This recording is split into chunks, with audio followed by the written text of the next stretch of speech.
Davis Ford in Fulton is your Ford dealer for new cars, trucks, and SUVs and has a wide inventory of certified pre-owned vehicles. Find your next dream car or truck from our Ford showroom or go online to davisfordsales.com and search our new and used inventory to see what is on our lot. So stop by and test drive the all-new fuel-efficient Ford Focus or Ford Fusion or the new Ford Explorer or F-150. Go further with Davis Ford, 904 West Main Street in Fulton or online davisfordsales.com.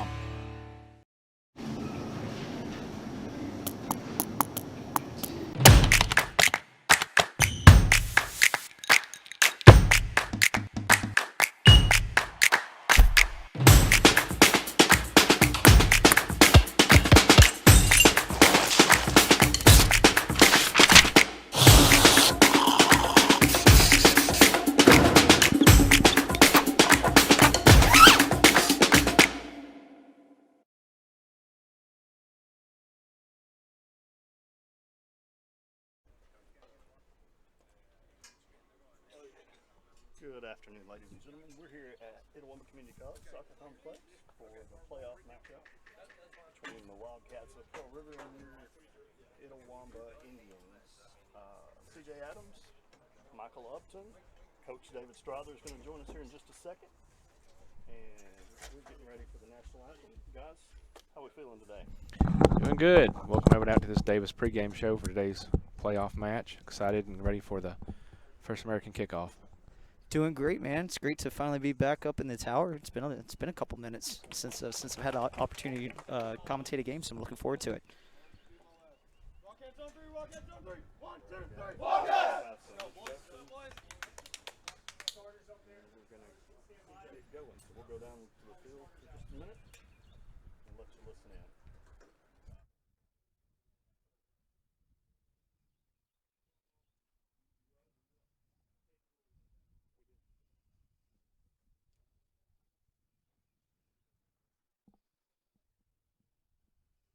Welcome to the ICC Soccer Complex for this first round playoff matchup.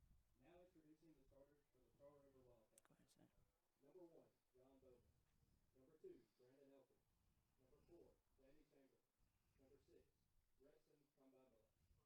Number 7, Riley Smith. Number 8, Samuel Lambert. Number 9, Andre Nicholson. Number 10, Mohamed Diallo. Number 14, Matt Matson-South. Number 19, Miguel Hernandez. And number 24, Dustin Craig.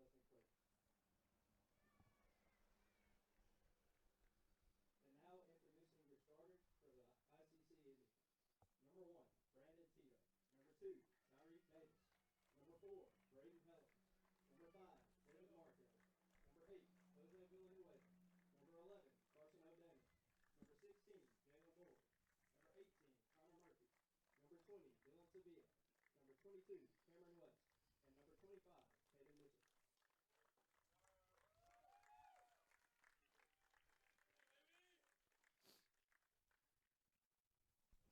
Now please rise and remove all headgear for the playing of our national anthem.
Guys, what y'all expect to see out of this game today?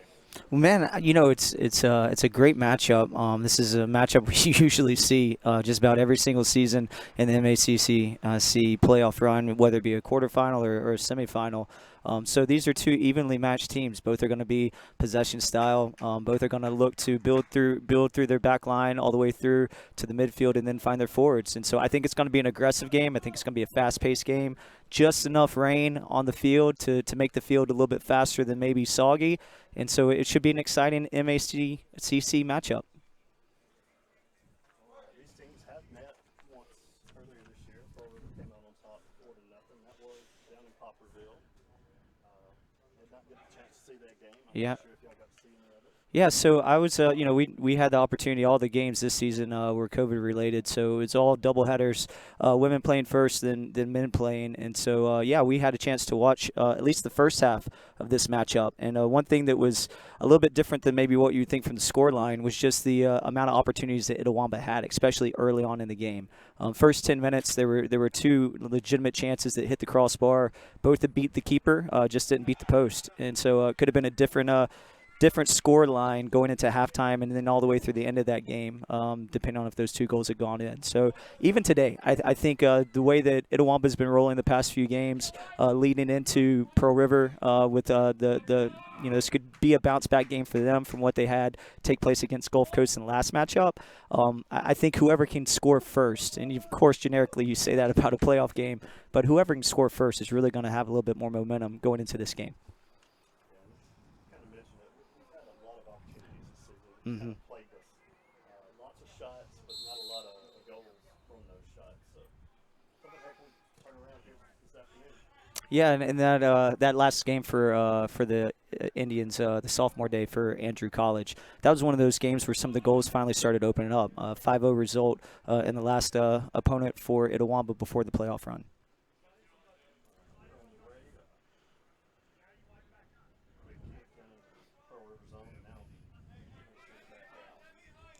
And it's always interesting to see, the start of a playoff game, you want to see the energy that maybe comes out. And you can already tell just based on what Itawamba's doing with their defending system. They're not really looking to press straight away.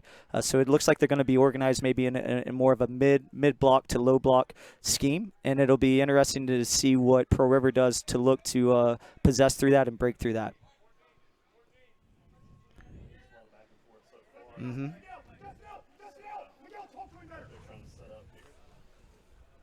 Just trying to open up their space and try to expand the lines against them, see if they can start breaking in from the width and then into the middle against the Itawamba defense.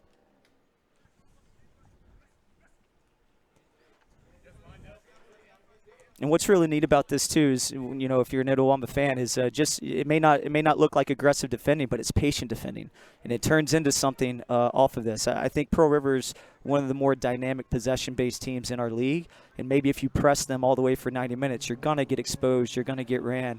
So I like this idea from Coach Sullivan and his boys to maybe sit in for the first few minutes and see what happens, see what type of chances get created. Because right now there's no threat. Pearl River's not going to goal right now. It's just a matter of finding the passing lanes and then playing out of it.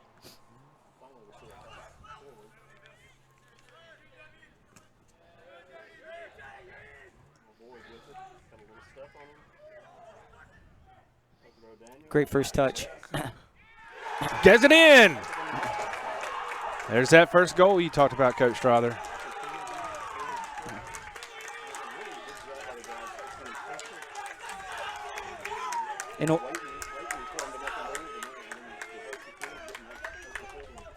Yeah, I mean that's what a block system provides for you. So you sit back and you wait on an opportunity to create a counter moment. The thing is, you'd never want to counter just with one player. So it was really nice to see Jalen get on that ball, pass it to O'Daniel, and then Cammy coming in on the weak side, almost creating a 3v1 against that outside back before he even had a chance to recover.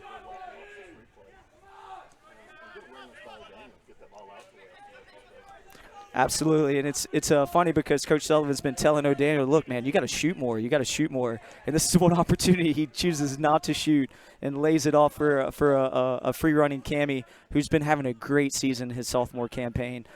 He's going to be one of those that even comes back next season. One of the COVID years where he's not going to lose any eligibility. So I know Coach Sullivan's excited about having Cammy back for another third season as we get into August of next fall. He's not going to be up here on the broadcast.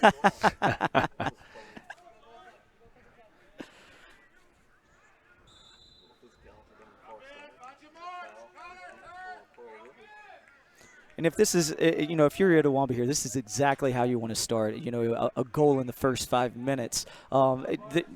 No matter how experienced you are, anytime it's a playoff game, everything matters a little bit more. So you don't want to do anything extra. You don't want to do anything that's going to take you out of your comfort zone or maybe even make a mistake. This allows the team to settle in, and hopefully they don't play complacent. 1-0 against Pearl River is certainly not a dynamic enough score line because Pearl River is so dangerous in the attack. But it's a great opportunity to just let your nerves settle in and get a little bit more comfortable within the game as it passes over the next 5-10 minutes.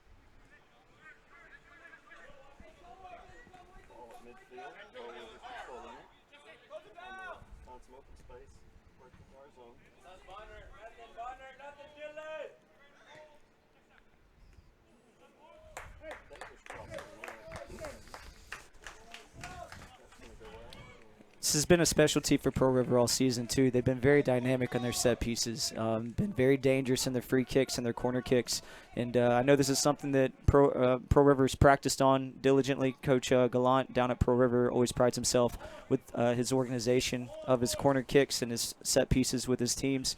But I know Coach Sullivan and his team over the past 3 days or so have really been working on the defending and the free set pieces.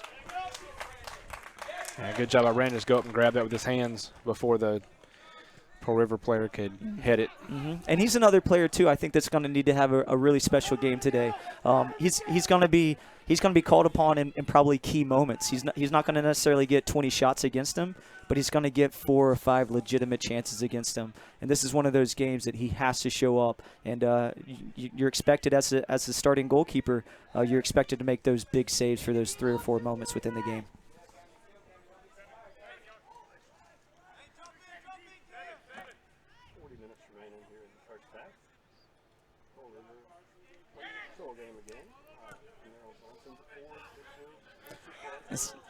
And it's exactly what you want if you're at Itawamba. You want them to send that long ball. You want them to send it to the back line. You want your center backs to win that ball just like this and then play out of it. So it's going to be real important to see how Itawamba gets into their attack. You don't want to just turn around and give it right back to Pearl River higher up the field because then it creates just more counter moments against you.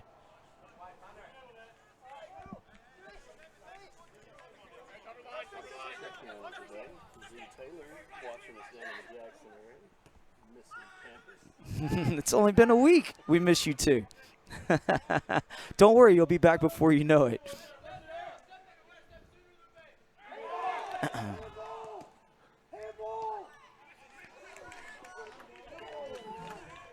It's not good enough defending in the box. The lines are dropped. Everyone's back in the box, but there's too many free runners going in for Pearl River. So I think we had 6 in the box there against their 3. But no one's marking up. So as you come back, we got to make sure that we're locked in, skin tight, not be lackadaisical in our defending just because you're up a goal. No, and that's one thing about playoff soccer. There has to be some urgency.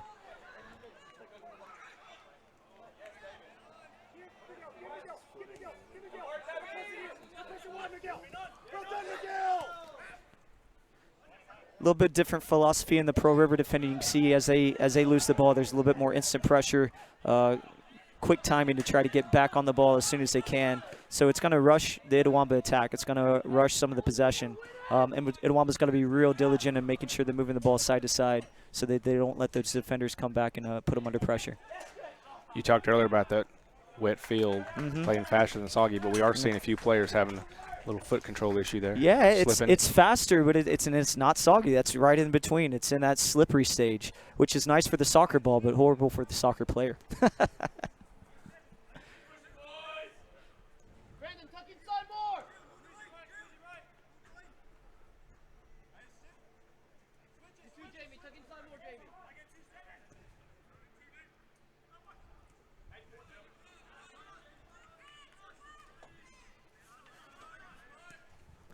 We're just going to need to do a little bit better job of, after we win that ball, you see, just giving it right back to the opposition. So once we get it, maybe not rush it so much. Maybe look for a diagonal ball or even a drop ball to open up space, and then get out of it. I think these outside channels can be dangerous. There's definitely enough speed for Itawamba down the outsides, and Itawamba likes to go through the width. Pearl River is more keen to try to find their midfield, try to find their six or their holding mid, and then play from side to side. So that could be an interesting skill set between the two opponents. One looking to go through the width, one looking to go through the middle. Which one gets the better run of play as this day goes on?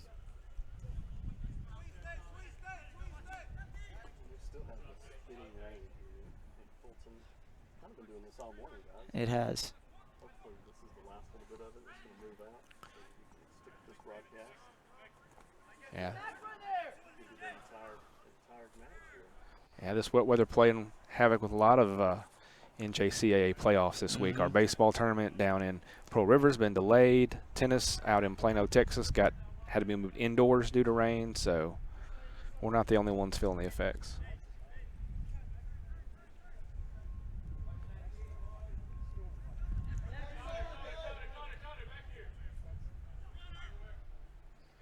I think Pearl River's going to have to do what they just did right there. Now a forward starting to check into that midfield space, trying to get onto the ball, but there's nothing that really gets created from that.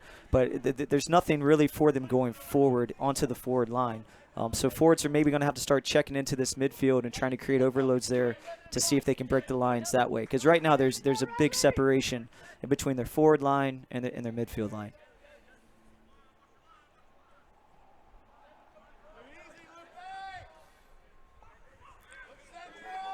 Yeah, and you need to see their outside back wanting to get forward and get ahead. This is what they're good at whenever they do get into the attack. It's never worrying about the defending. It's, you know what, you want to slow us down, stop us, because we're gonna attack. And so even with the 3-back system that they like to run, they'll take their outside backs and look for overlapping runs against their outside wings. Sure.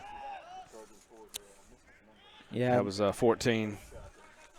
and the mids are going to have to drop further back. You know, they're letting Pearl River's midfield run through them, and number 9 is a dynamic player for Pearl River. 24 here on the ball too. That's going to be 14 again. Yeah, 14 Matzenberg.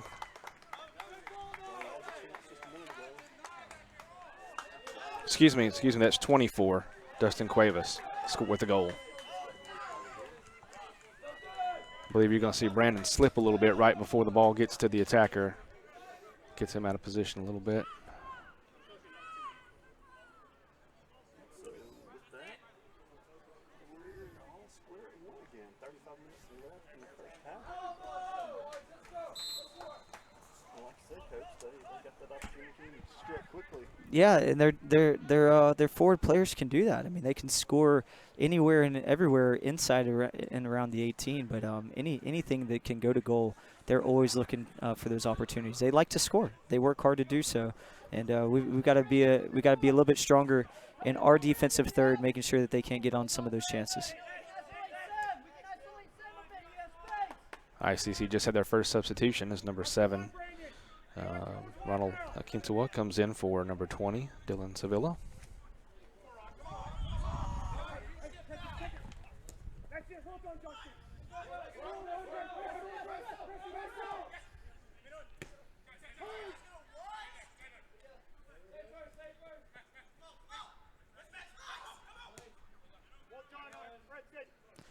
And this is the player that they want to find. This is number 6 on the ball for Pearl River. This is Retson. He's a freshman. I believe he's not originally from Alabama, but they found him in Mobile, Alabama. And a lot of the stuff they do builds side to side through him. Very strong on the ball, very comfortable in keeping possession. So you see them. They're on the right side. They want to go forward. It's not on. Then just recycle it. Find your 6 or your holding midfielder. Find the other side and look to build off the same thing. And that's one good creative mindset about Pearl River, what they do so well. They don't really necessarily feel like they have to rush into the attack.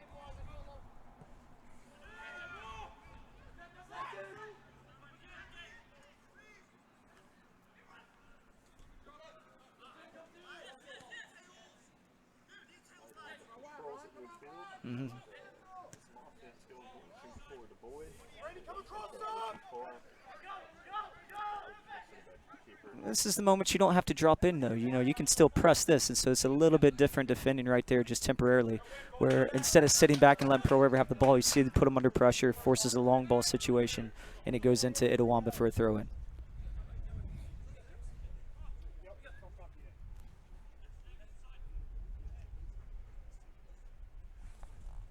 One thing I've noticed also just in the first, 15 minutes or so is just how much everything's come down kind of the left-hand side for Itawamba.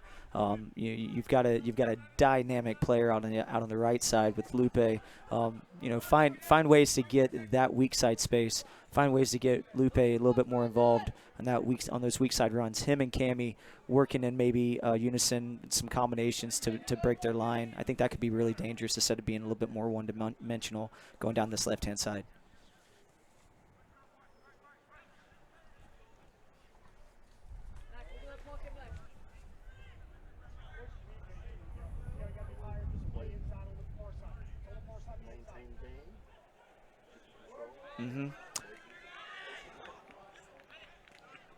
Good recoveries here by Itawamba, though, to drop in. Good job putting pressure on the ball, getting turnovers. And once again, going down the left-hand side. They're not listening to you, Coach. No. Oh, there's a slide tackle.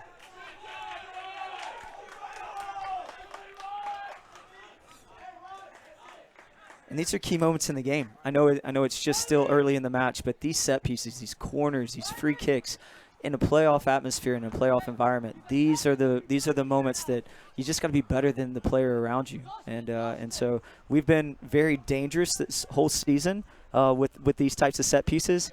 One thing that we haven't done too well is the final product, the execution. But the ball is usually in a dangerous spot. It's going to be interesting to see how this ball gets played into the box, if it's going in towards the keeper or away from the keeper, and what types of runs the guys create for this. It's also one of the rare times we've only got one person on the ball. We've had 2 or 3 guys just got every free kick. He sends it in. And trip it in, and the keeper rolls it up. If Cammie makes the decision to be on the ball, he may run everybody off. So once he has his mind up that he's going to be the free kick taker, especially if it's a shot. That one was more of a crossing opportunity, but if it's a shot, Cammie will usually push the guys off. Quick steal by the Indians.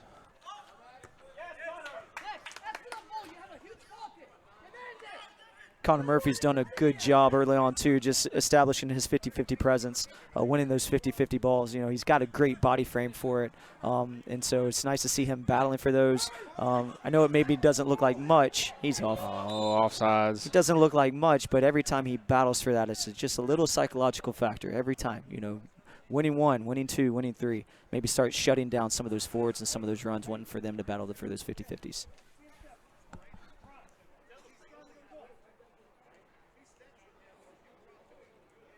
A little frustration there by the player that was called offsides, just kicks the ball out of bounds, and the referee's having a little conversation with him.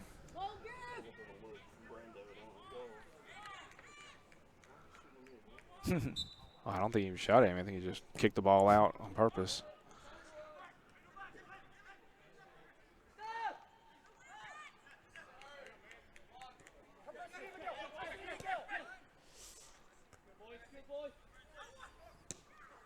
This one coming right at us, right here toward the ICC Alumni and Foundation Tower.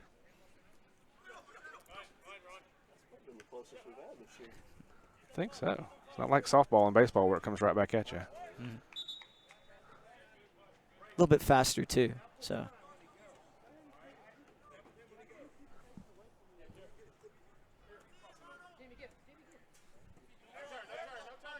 Like the creativity there. It's a nice touch.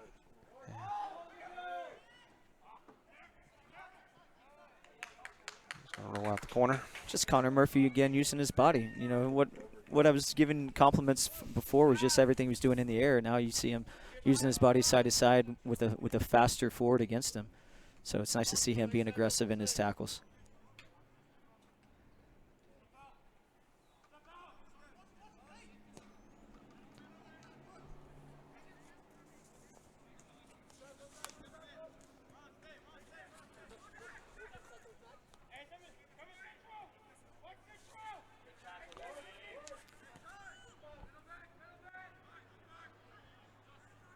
good defending, but there has to be some intent out of that. There has to be more of a cohesive off-ball movement. Once the ball is won, it's got to be expanded, got to be played out. Can't just give it right back to them. They are going to give instant pressure. They're going to want to come and get the ball right back as soon as they lose it.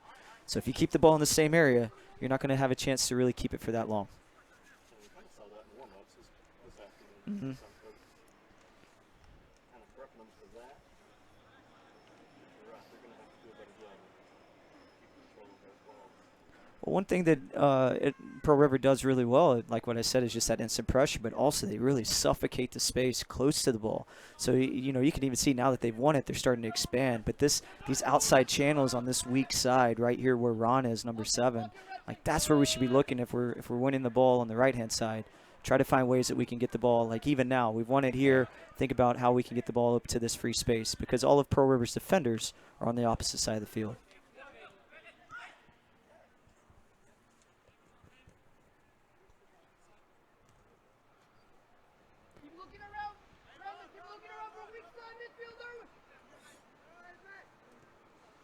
Pearl River content to continue to drop back and set those pieces like you said. And Yeah, definitely. play their game. Yeah, absolutely. And I like where we're playing right now too. You know, I don't think it does. I don't think this same defending suits us well if it's past midline and into our defensive third. But I like how this mid block is set up just on the other side of midline. So everything that's taking place, even if there's a mistake, it's not that dangerous because there's still 40, 45 yards before they go to goal. So I like this mid-block idea and keeping our defenders from our back line to our forward line about 30 yards away from one another. It's been successful. What hasn't been successful is getting the ball out of those moments and getting into the attack out of that, other than the counter moment that we had from the first goal of the game. Pearl River has a check in there, number 3. Tress Ray comes in for number 18, Graham Rodney. It's gonna be interesting to see how Coach Gallant navigates his substitutions too. You know, his roster is usually a full 25 man with maybe 2 or 3 red shirts even. This season it's a little bit different. I think he traveled with 15 that they've had healthy for the remainder of this game, and then also maybe 2 or 3 previous games. They've only been at a roster of about 4 or 5 subs per game, and so to see how he's going to navigate those substitutions, that's going to be really interesting to see. As a coach, that's less than ideal. Any part of COVID season is just a navigational. So appreciative to have a season, but I think you're right with that. It was didn't matter what the challenge was. There was just going to be some type of challenge, and of course it always got magnified, no matter what it was, because of all the other certain circumstances that were going around with the COVID details.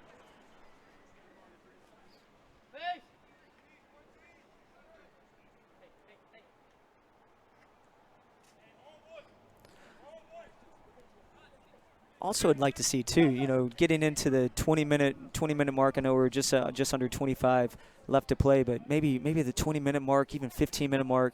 See if there's a change in the way that we're defending. See if maybe there's a cue that we look for where we can start pressing, start maybe catching them off guard. One thing about a block system is the attacking team can become complacent. You know, they're on the ball, nothing really dangerous is taking place. Now with 15, 20 minutes left to play, maybe you change that intent. You become a little bit more aggressive in your defending and maybe catch them off guard. It'd be interesting to see if that maybe takes place. They go for that move there on ICC. Dump one down to number 24. Yeah, good recovery by Braden Helms, too. He's a Blue Mountain College signee. He's done great here for the past 2 seasons for Itawamba. He's going to do great things for an inaugural program with Coach Carol Vogel, and Itawamba alumnus.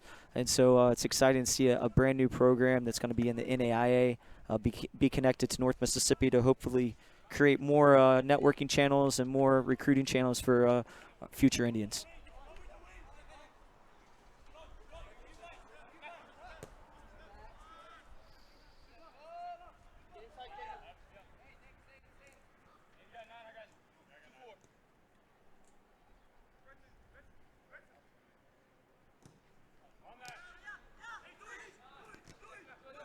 And he's there looking for Lupe on the right-hand side. You saw it. It's not on. Be patient. You know, we don't have to rush.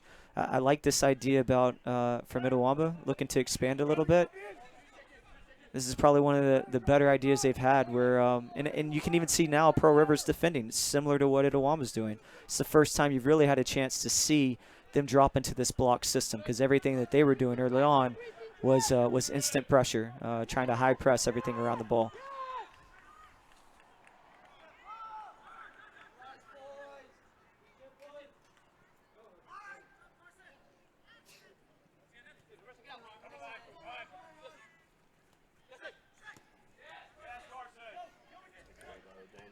Yeah, and it really started with the way that Ron defended that. You saw his body positioning, could have taken him inside or outside. He pushed him inside to where he actually had support. So that's nice to see. That's a good relationship within their defending understandings, their defending concepts. Definitely. Yep. And yeah, and I think that's where you're going to connect. Win these turnovers and then look for one pass to open up out of the pressure, and the second pass is that diagonal ball to break into those weak side spaces. So I know Coach Sullivan's probably already seen that because he's already made some substitutions out on those wings. He's probably discussed that with them. It'll definitely be something he'll maybe look to incorporate a little bit more dynamically and more dangerously in the second half.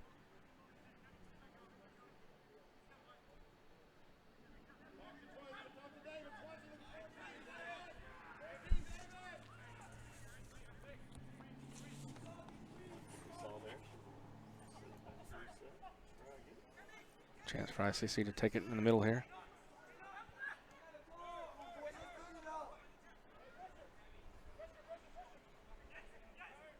We're definitely going to have to reseed that area whenever the offseason hits. This little 25-yard area that their holding midfielder keeps getting on the ball.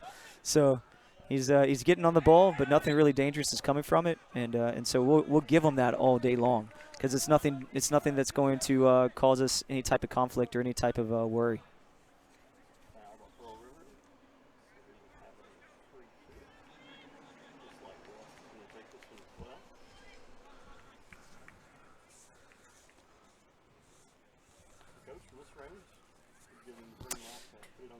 I would say no, but it's Cammy, so he's probably no. he's smarter than that. You can see the way he's set up on it. He's going to put a bending ball probably right around the 12. Look to drop in right behind the back line. Super dangerous ball. You want the goalkeeper to come out on that, and it's exactly what took place. And so it's got to be a ball that falls right in front of the goalkeeper, right behind the back line that you're running onto. And anytime you get the goalkeeper to come out and miss the ball and fall on the ground, want to be a little bit more dangerous. A little bit of a arm neck rustle there.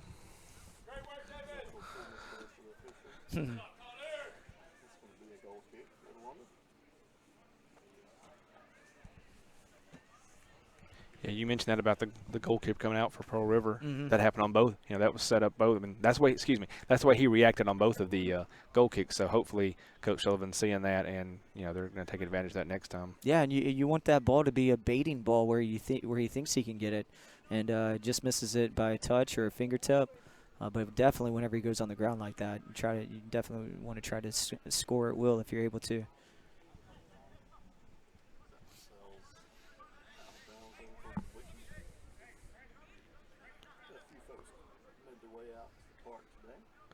A little smaller crowd than we've had some days, but the weather is probably not conducive to a large crowd today. It's a little bit thinner. A little quieter than it's been for a couple months. That's all right. We do miss the students.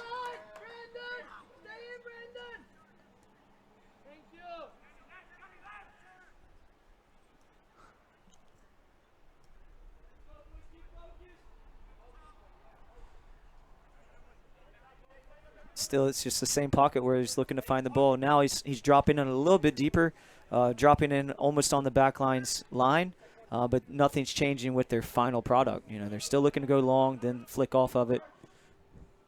There's nothing being able to be played through the midfield, which is what they like to do. They want to play through the midfield. So right now, I would say that even though Itawama's not on the ball as much as what Pearl River is, I would say that Itawama's winning the duel of taking away from Pearl River what they want to do. Because once they get the ball into the middle, then it's all about creating overloads out wide and making 2v1 runs against your outside backs. And they just haven't been able to do that because they haven't been able to find the midfield yet. Very nice, quick recovery by Coach Sullivan there. Coach Sullivan broke out the cleats. got this, the yeah, moves listen, guys. today. Today he was out doing some soccer tennis with the guys. Now he's mobile and agile, getting around the ball that was about to hit him. So he a little pep in his step for the playoff run. So it's good to see. Probably going to be sore tomorrow, but it's good to see.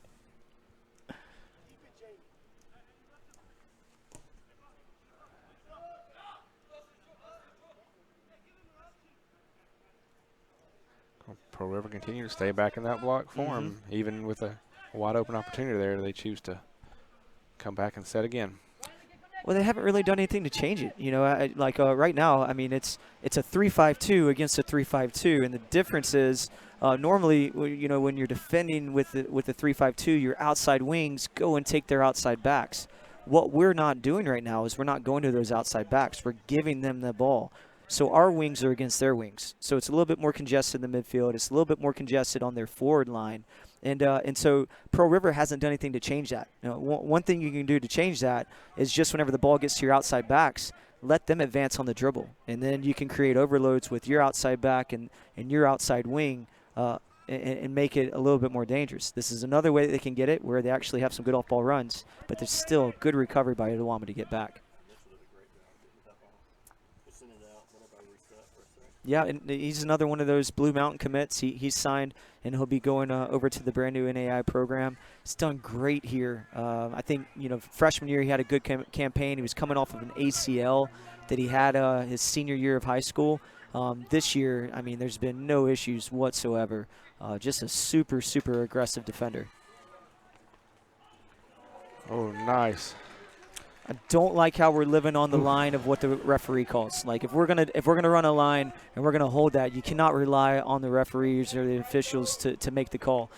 We've got to be a little bit tighter to their forwards. Good job by Brando to come out and be aggressive because it took away the angle. If he would have hesitated, I think the forward would have had the upper hand in that finishing opportunity. Yeah, that shot on goal by Pearl River number 9, Andre Nicholson.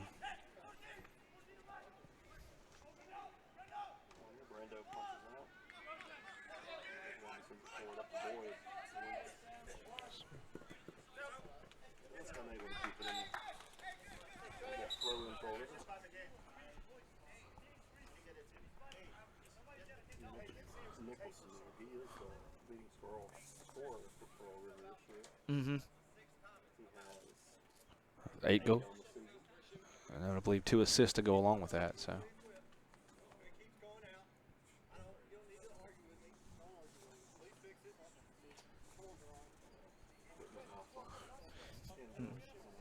Yeah, referee said it keeps coming out, so he required Venezuela to come off in order to adjust that. Going with the trusty tape job to make sure it's set in there. So.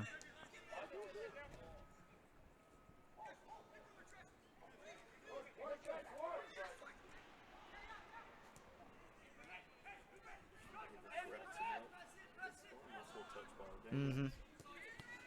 This is a space, right, though. You want it on the right side. Let's find it down the left side. But now Jalen Mills needs to be making an aggressive run. It gets out to the outside, and it just becomes 1v1. There needs to be diagonal runs breaking through so that we can continue to break through their lines. If not, it just stops at a 1v1 situation out wide. But good job switching to the point of attack, finding the weak side space. Better by Jalen here. Now he's already starting his run.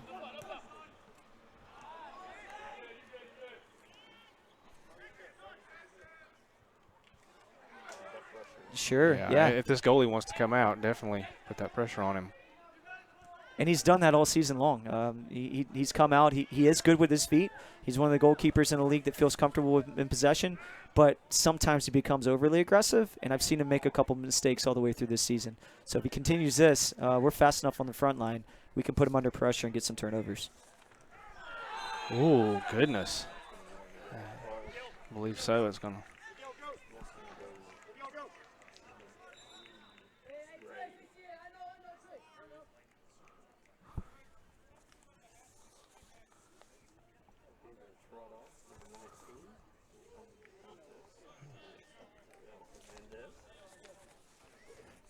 This substitution brought to you by Tupelo Coca-Cola Bottling Works, a proud sponsor of ICC Athletics. ICC and Coke, now that's a winning combination. Again, you guess it. Tammy West out there to take the free kick again. A little further out this time than the previous ones. And credit to Cammy. I mean, he works a lot on this, both pre-practice and post-practice. He stays out and works on his free kicks and his set pieces a lot. Not only that, I come down here all hours of the night. I've seen him out here by himself. That's right.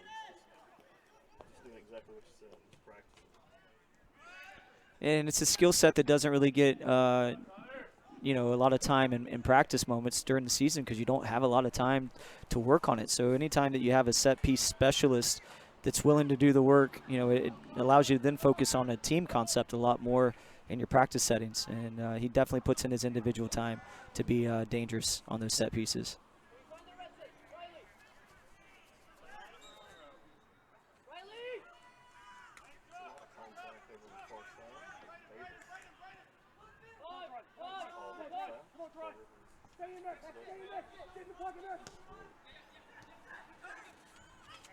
Find an opportunity in the middle of the field here. Pressing it out to the left side.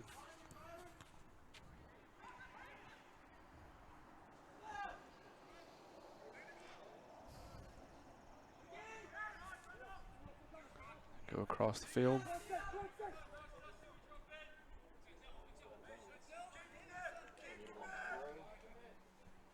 Yeah, great control defending too by Itawamba to just drop down a little bit deeper.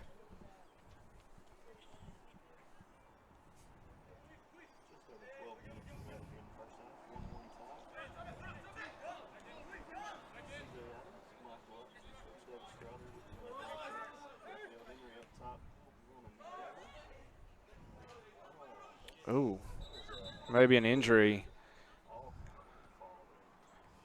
And he took the header, number 10, for Pearl River, Mohamed Diallo. He went up for the header, and then I think maybe he landed awkwardly.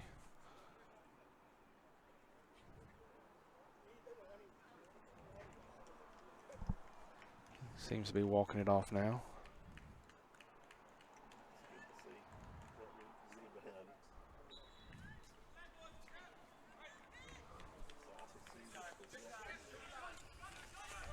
And you see Lupe out on the right-hand side asking for that ball. That's where you want to go. But it may not be needing to go with a 60-yard diagonal ball to get it there. I tell my team a lot of times, like, that's the right look, but can we make it 2 30-yard passes or 3 20-yard passes to get the ball over there on the ground, more controlled, same concept, just maybe an extra pass or two to get it there. Because that's where you want to go. That's where you're going to find them. You know, the way that Pearl River expands into their attacking shape, and you can see their outside backs separated from their center backs. These gaps are where you want to exploit and where you want to find space for counter moments and diagonal balls. But if it's all the way across the field, it's tough to get it over there quick enough.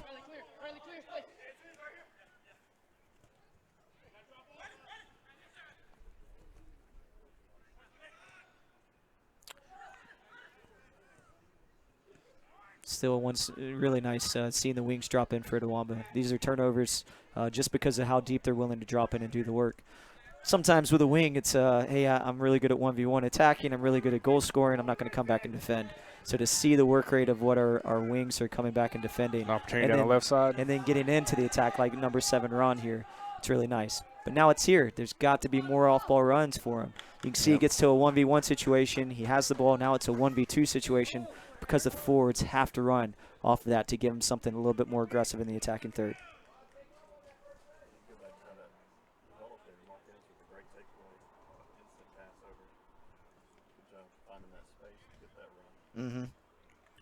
Pearl River has Lambert and Rangel checking in for Matzenbaugh and Diallo, who went down just a second ago. So this substitution brought to you by Renaissance Bank. They understand consistency, they understand hard work, but most importantly, they understand you. Visit renaissancebank.com to learn more about the Reward Extras checking account.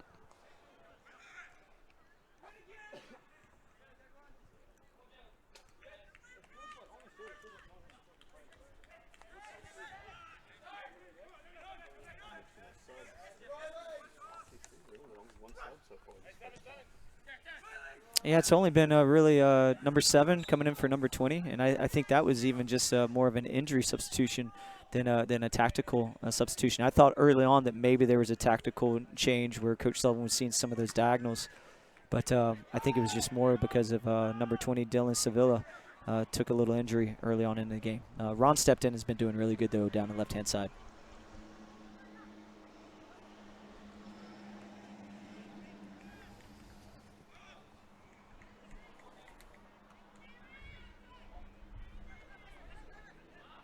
And we want to find the other side now. We want to get Ron into this.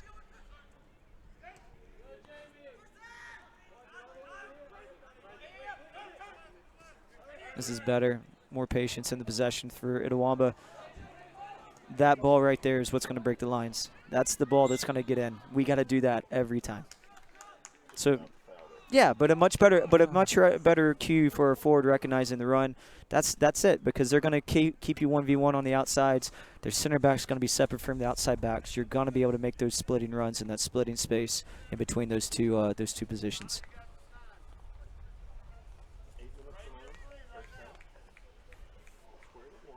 And our other forward is Cammy West. So if anybody's going to make the diagonal runs, he's more of a set piece specialist. So it's more number 16, Jalen Boyd, that's gonna make those runs.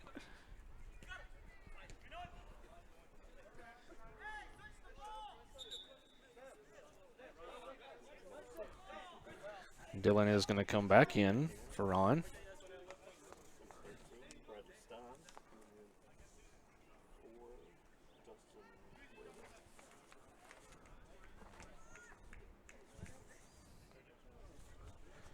This substitution brought to you by TM Realtor Ricky Murphy. When you're ready to sell your house or buy your dream home, give Ricky Murphy a call at 842-3844 or look him up on Facebook at Ricky Murphy TM Realtors.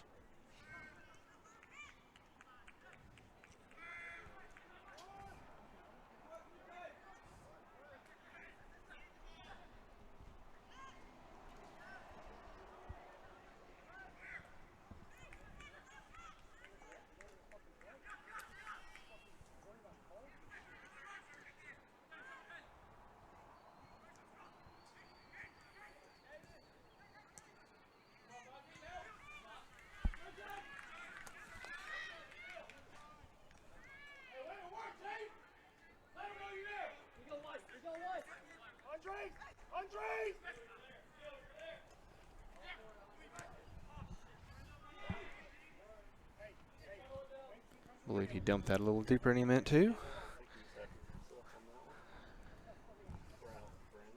Well, and you see both teams getting into this rhythm too, where there's not necessarily any urgency. There's intent, but there's not really urgency. And so I'd like to see the last 5 minutes of this half, somebody maybe taking a chance, doing something a little bit more on their own.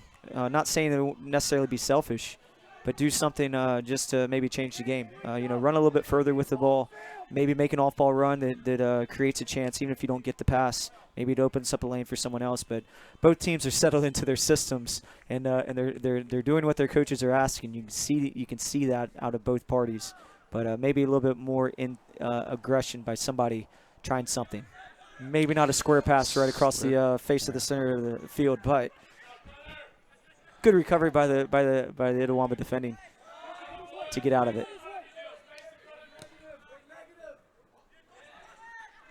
Good pass by Dylan O'Daniel.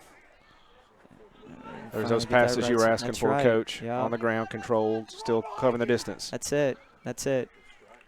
I think it could have gotten there a little bit earlier, too. Lupe, by the time he gets the ball, he's still behind the line. If he's on a run and he times it right and we time our pass right, now we're breaking that line, and he is in all alone against that goalkeeper. And Lupe's matchup against any goalkeeper in the league, I would take that any day of the week. That's right. Yeah. That's right. First opportunity on that right side, really. And I've been very impressed with his defending. Him and our left wings, both whenever Ron was in, and now Dylan Sevilla. Them dropping in, that's a very disciplined move for a wing, to be willing to come all the way back and defend. It's not the nature of a wing to do that. So if you do that, it takes you out of the attack for sure. But it's nice to see him get that one chance before the half. Maybe he'll get a second chance with about 5 minutes left to play. Yeah, he's looked very strong all day. Oh, Dylan is run over by a defender and, a Pearl River attacker.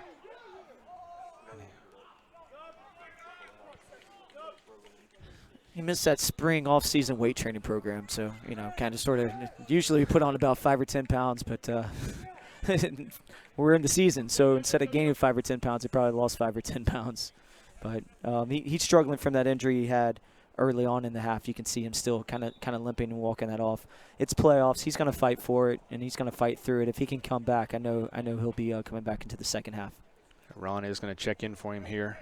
Pearl River is also going to bring Matzenbaugh and Cuevas back into the match.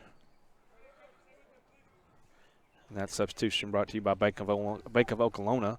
The Bank of Okolona is a hometown bank serving Chickasaw County and the surrounding areas for 75 years. Learn more at bankofokolona.com.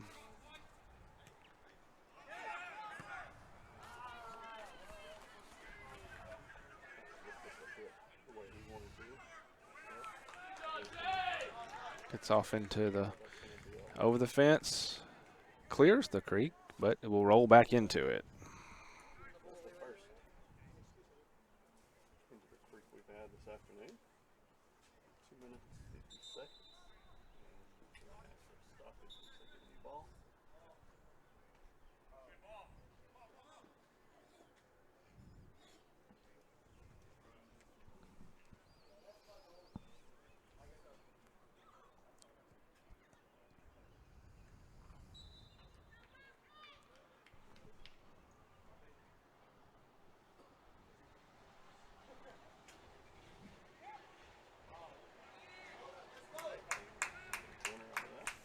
I know Daniel's one of those I was just talking about. He's one of those players that can impact.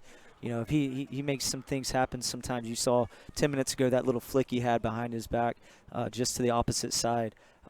Even this close to goal, just him turning and creating a corner kick opportunity with 2 minutes to go in the half. Like this is something that can matter.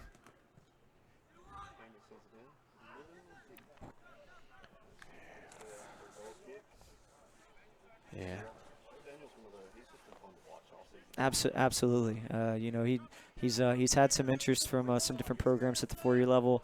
I believe he's committed to one of the GSC teams. I don't want to say because I'm not sure if that's necessarily taking place officially yet, but I believe he's committed to a GSC team, which is NCAA Division II, very competitive conference, and hopefully he'll have a great career there, like what he's had over the past 2 seasons for Itawamba. That's right.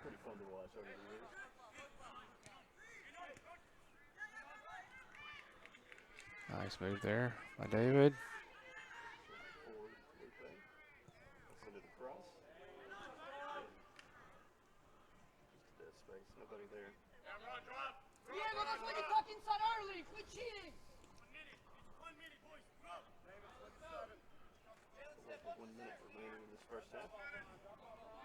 See if anybody gets super aggressive like Coach Strother's been asking for. I don't think Connor Murphy's lost the 50-50 challenge so far in this whole first half. He's done really, really well. I know that's something that Coach Sullivan's proud to see and happy to see. So hopefully he can continue that into the second half too. I think in any of the positions that we do have more substitutions than what the Pearl River team does. But I think probably the back line is one of those that we're a little bit weak, not weaker, but a little bit thinner across that line than what we are across some of our other lines. We just don't have the depth for that position like what some other teams have.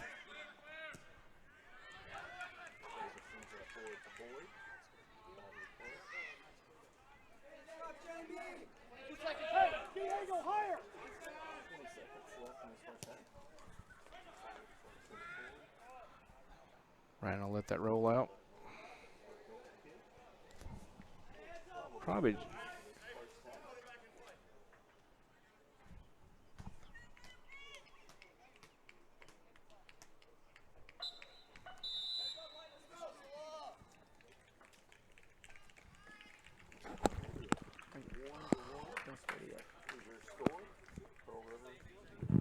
When they clear. Good matchup so far this first half, guys. Go back and look at these replays. Both goals. Maybe if I can find it. First one, or we'll just not do that since I don't know what I'm doing here. Don't shut down the whole system. We'll try to find those coming back after second half. Guys, what's your thoughts in this first half? Oh, well, I mean, like I opened up in the start, just talking about two good teams within the conference going against one another. I think it's still there. There's organization, there's good intent. Both teams have an idea of what they want to do, and I think they're executing both of those well, and you can see that from the scoreline. One thing I am surprised in, usually it's a little bit more aggressive. It's a little bit more physical. I'm not saying that we have to become malicious, but I would like to see a little bit more aggression from our front lines. Our back line is defending well. They're winning their 50-50s. I would like to see more aggression by our attacking players. Those wings going 1v1, those midfielders driving at opponents on the dribble. That's something I'd like to see maybe more in the second half. All right, well, that will do it for this first half. We're going to take a quick break, and then we will be back for second half action. So a few words from our sponsors, and we will be right back.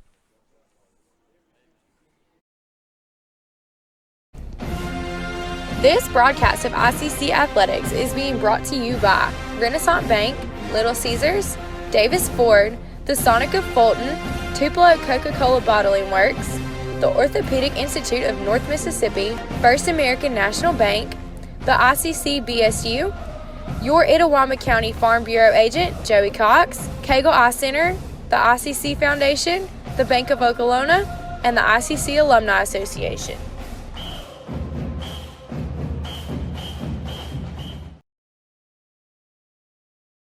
Davis Ford in Fulton is your Ford dealer for new cars, trucks, and SUVs and has a wide inventory of certified pre-owned vehicles. Find your next dream car or truck from our Ford showroom or go online to davisfordsales.com and search our new and used inventory to see what is on our lot. So stop by and test drive the all-new fuel-efficient Ford Focus or Ford Fusion or the new Ford Explorer or F-150. Go further with Davis Ford, 904 West Main Street in Fulton or online davisfordsales.com.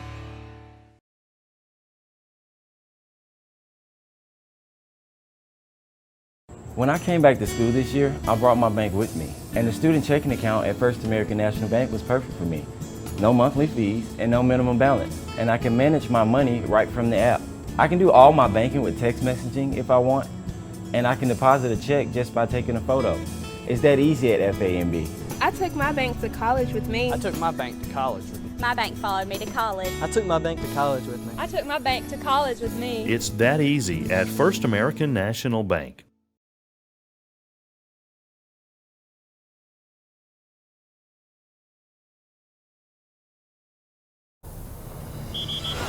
Let's give him a Renaissance replay. Make the right call for 24/7 roadside assistance and sign up for Renaissance Rewards Extra Checking today. If this just cost a little bit less. Let's take a look at that with the Renaissance replay. Make the right call with over 400,000 shopping discounts right from the Renaissance Rewards Extra Checking app. Might be a little while before I get to the bank. That's an incomplete pass. Let's give it a Renaissance replay. Renaissance Mobile Check Deposit. Make the right call and open an account with Renaissance today. The outlook for overpriced pizza has never been better. Who's gonna stop us? Sir, Little Caesars has the lowest price pizza delivered, guaranteed. We're not Big Pizza, we're Little Caesars. Get $5 off your first delivery. Pizza, pizza. Parmesan, Asiago, and fresh mozzarella. All this cheesing is rather pleasing. Yep, tastes like $1 million. Pepperoni cheeser. Only $7. Pizza, pizza. Everyone has a unique story to tell. Maybe your story has you performing your new song in front of a crowd, getting to play your favorite sport, or enjoying a horseback ride in the country. At Orthopedic Institute of North Mississippi, our group of skilled surgeons understand your need to continue your story. That is why we are the preferred choice for orthopedic care. Thank you for choosing us. Our story is you. Orthopedic Institute of North Mississippi. Hey Indian fans, I'm Ricky Murphy, real estate agent, Tommy Morgan Realtors, and I'm also a proud alumni of the All-American Marching Band.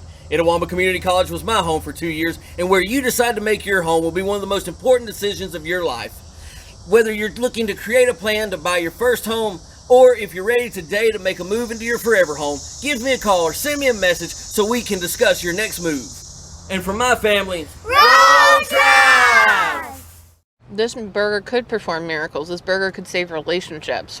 This isn't your normal cheeseburger. You all of a sudden have bacon jam on it. You're like, wow, compliments to the chef. Who threw this together? Sonic Bacon Jam Cheeseburger. You know? Elevated flavors. Yep. Good summertime treat. I'd want this Red Bull Summer Edition slush in the middle of the day when I'm like really just wanting to clock out, but the clock's still going. Yeah, it can help fight that 3 o'clock feeling. Sonic Red Bull Summer Edition slush. It'd cool me off and then light me back up.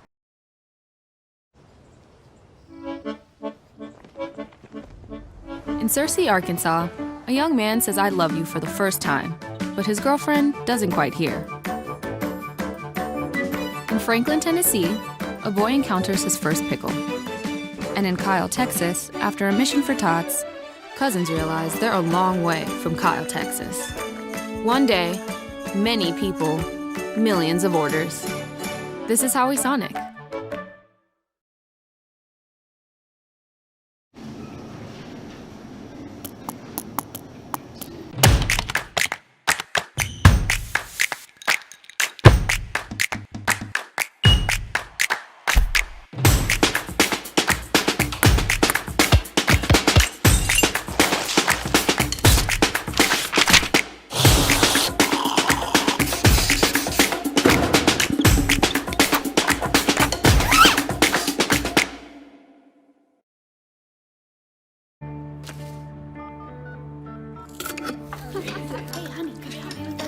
Today tastes like staying in. And it never tasted this good. You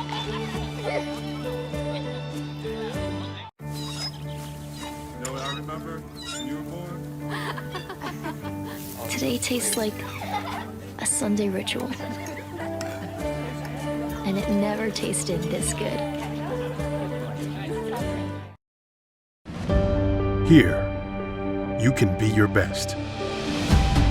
The best train here. Learn here. Succeed here. Perform here. Win here. Thrive here.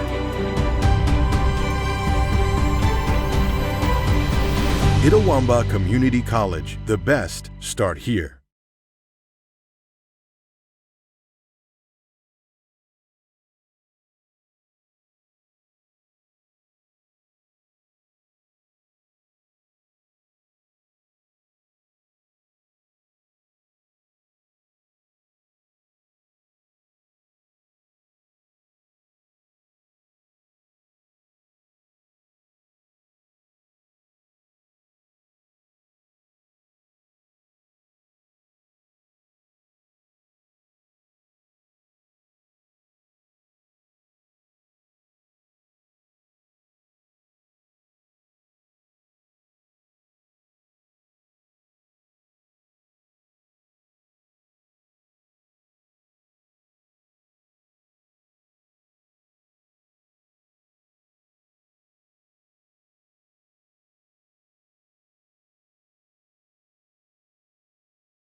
This burger could perform miracles. This burger could save relationships.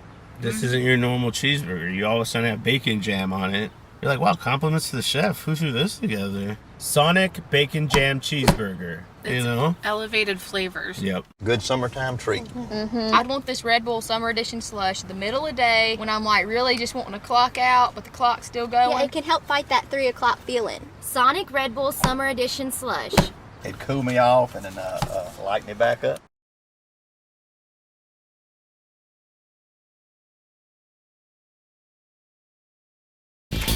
Why settle for a checking account that just holds your money? Renaissance Rewards Extra gives you so much more. Like savings at more than 400,000 retailers, 24/7 roadside assistance, a cell phone protection plan worth up to $400, $25 in ATM fee refunds per monthly cycle, and a great interest rate when you meet 3 easy qualifications. Get extra today at rewardsextra.com. Renaissance Bank, understanding you. Member FDIC. Welcome back, everyone. Second half action set to get underway. CJ Adams, Michael Upton, Coach David Stratton, and Raphael Henry bringing you this broadcast on ICC Sports Network. We're all squared at 1. Early goal by ICC, matched a few minutes later by Pearl River, and we've been scoreless ever since. Lots of back and forth as we get underway here in the second half. Pearl River in the black uniforms, ICC in the white. See a little more aggression out of Pearl River coming out of the break than we did in the first half. They went across midfield quickly rather than going back into their predetermined sets.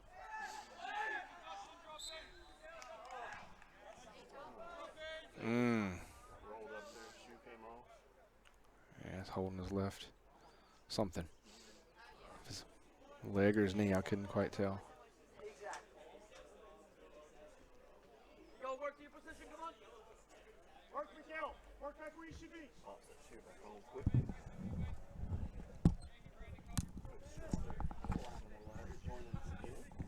Great to be back.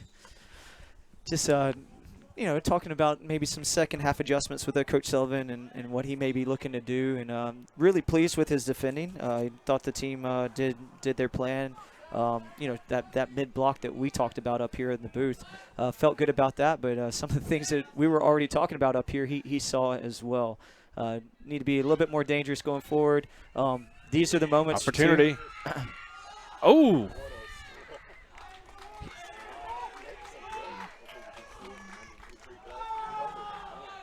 Well, I mean, this is, we talked about in the first half. He gets a little too aggressive in some of his attacking.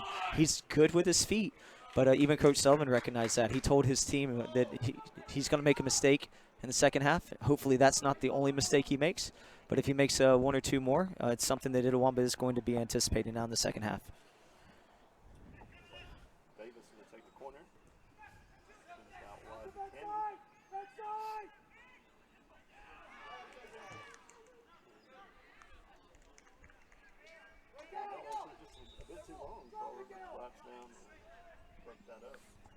Oh, yeah, it's going to be ICC throw-in, though. And you earn a throw-in off of a corner kick. That doesn't happen too often, so but we'll take it.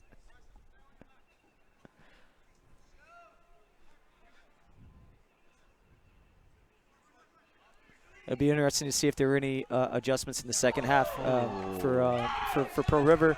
And, one thing I can tell already, and it's even just a little bit more energy on the sidelines, there's a little bit more aggression coming from Itawamba's side to start. Even playing out of the back here, maybe try to press them once or twice. Maybe not every time because you've been so organized defensively, but try to press them once or twice. See if there becomes another turnover from that goalkeeper.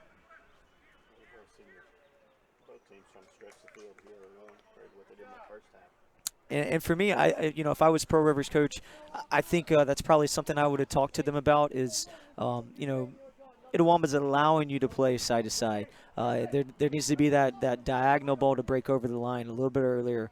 Get it to your outside backs and then look from maybe your right side back to your left side wing. And you can see already off of that one kick, just a little bit more direct play trying to go over the back line. it's one thing you see whenever you're playing against a back line of 3, and both teams are playing with a back line of 3. Where you can get exposed is that ball over the top. And then, Pearl River's already tried to get into that on 2 different chances. Is that right side attack you were looking for in the first half, Coach? Yeah, maybe we can continue on. So.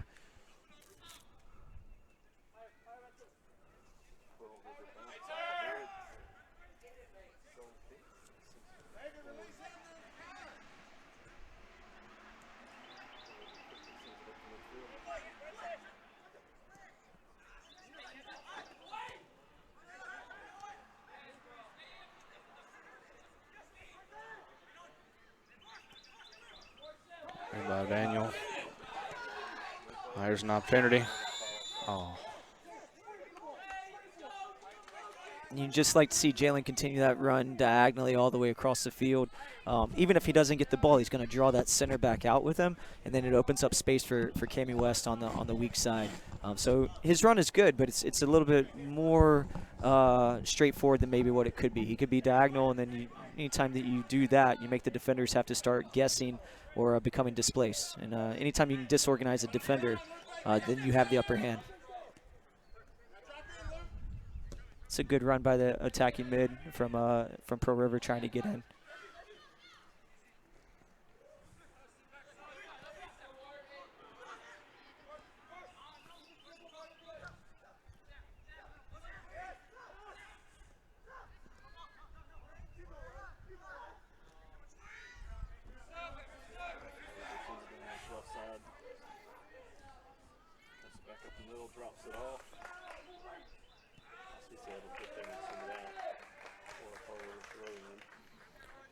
Braden Helm sometimes looks like he's not going to get there, but however, he always seems to always get there. He's got an interesting gait to his run, but whenever he gets going, he always ends up getting to that right spot. And so, great defender, great angles in the way that he defends, and just a super great guy too. He's gonna be missed next year whenever he's gone from Itawamba. It's been neat too this year how aggressive he's become in his talk too. Last year he was a freshman, he was super quiet. This year he's wearing the captain's band. He's confident in what he's saying and also confident in what he's asking of his teams. Oh, they're going to say that rolled out the back after Brando stopped it. Going to give a corner kick, I believe.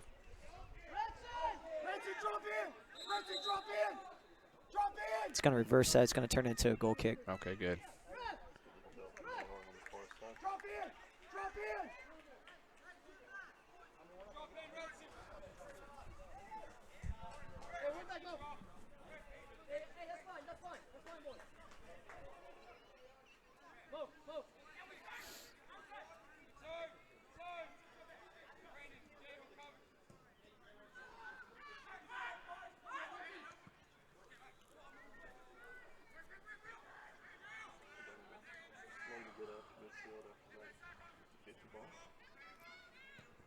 It's what you don't want. You don't want Pearl River running at you, breaking you through the middle.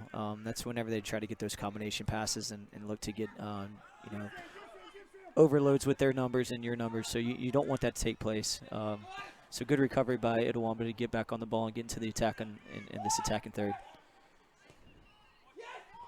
Oh, a little high.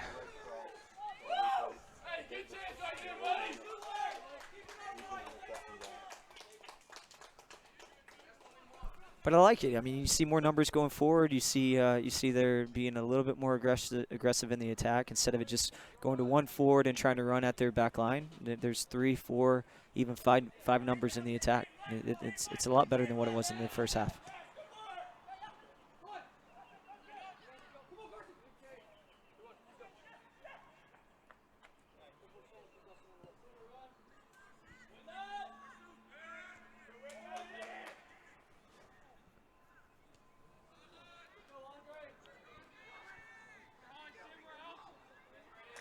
Good recovery run, too, by Connor Murphy to drop in, number 18. You saw Braden Helms go to the outside, and the way Connor just drops back in. It's good organization on the back line. Yeah. Or hearing it from Coach Sullivan, 2,500 times finally. No, Connor Murphy, he's a really intelligent soccer player. He's done really good coming in as a freshman. I believe he started every single match this season. So, you know, he'll definitely be one of those on the back line that Coach Sullivan will look to continue to build around for next season, and hopefully grow, maybe even after here at Itawamba, get some opportunities to continue to play. For Pearl River, number 12, Darren Myers checks in for number 8, Samuel Lambert.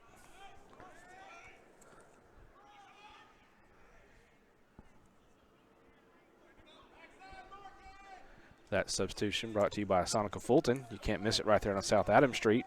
Be sure to download the Sonic app for exclusive deals and specials you can't get anywhere else.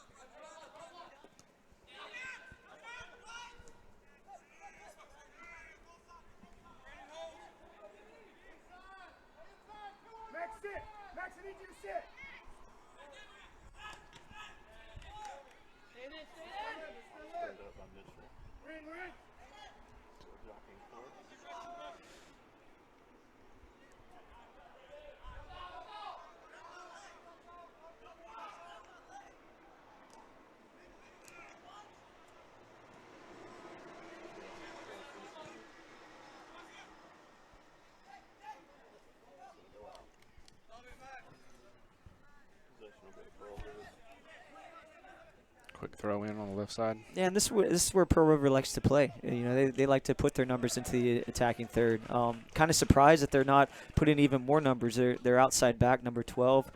He usually gets in a little bit higher. They're holding 4 defenders right now, and there's only really 1 forward and one attacking mid for Itawamba that are lingering in the attack. You know, the longer they keep the ball in this attacking half and this attacking third, they're going to get that outside back on the weak side into the attack.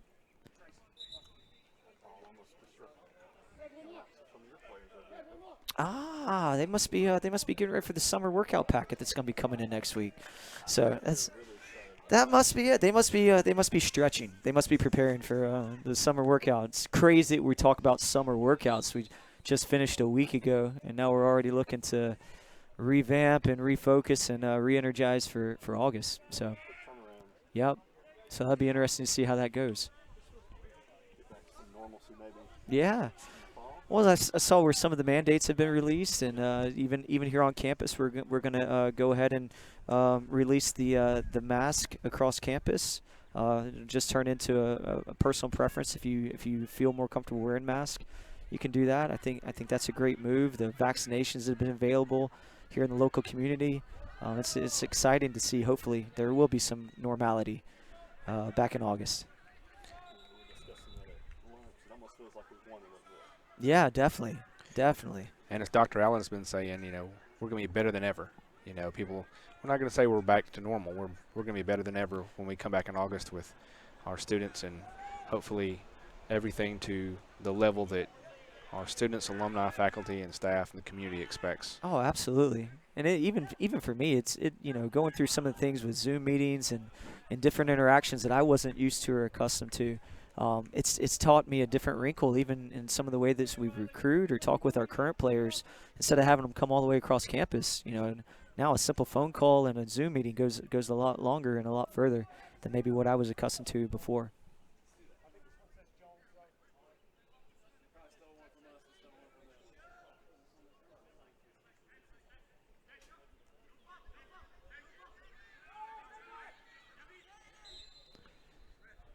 And you can see just this free space over here on this right-hand side. It's tough to do, but if you can find the way to get it over here, that's where the space is to attack. You don't want to be direct. You don't want to go over the top. They've got too many numbers against our numbers. You want to find Caden Mitchell over here on this right-hand side. You want to find Lupe and create these 2v1 overloads against their outside backs and their outside wings. You even see Caden begging for this ball.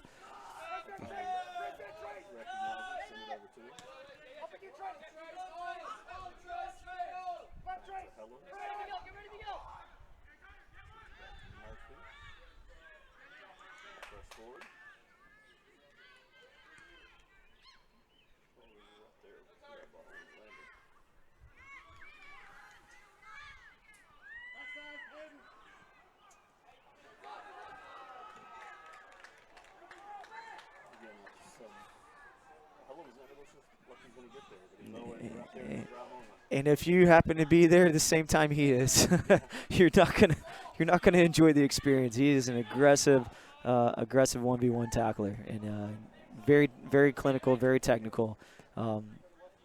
He's a very fun player to watch in the defending.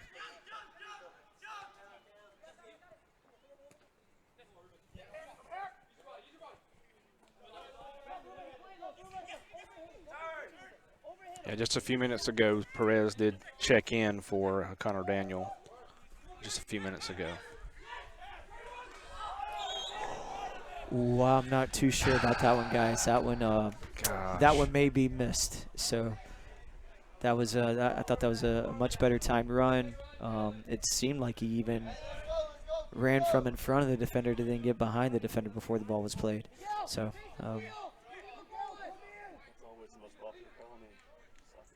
When in doubt, just throw the flag up. When in doubt, just throw the flag. Yeah.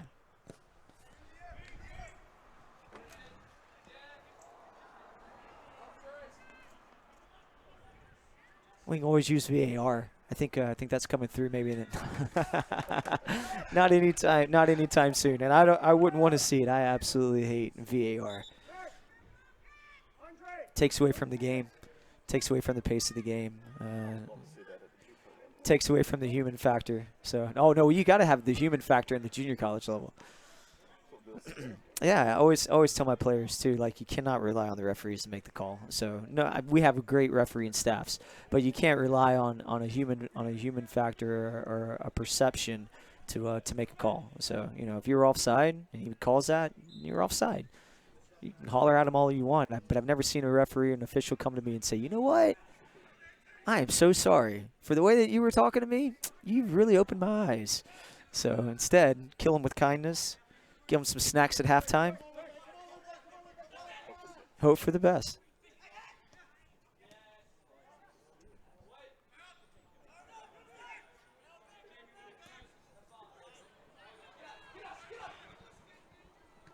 Just asking a lot of Jalen to get on that ball all by himself. It's a good idea, but I think Pearl River center backs are, probably some of the stronger center backs in our league. I don't know if it's necessarily going to be successful every time. You can try it once or twice if you see a vulnerability or if they're too stretched out. But I think you're better off finding the width, building through that, and going at them those ways. Pearl River did have Lambert check back in for Wrangell. That substitution brought to you by First American National Bank, customer-driven and community-focused since 1964. With locations from Iuka to Tupelo, visit fanbbank.bank for more information.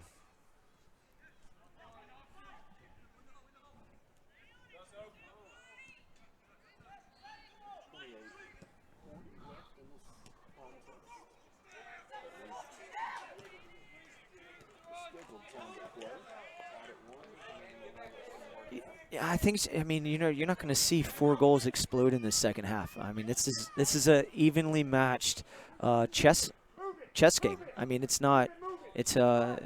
athletes that are making good decisions. It's athletes that are making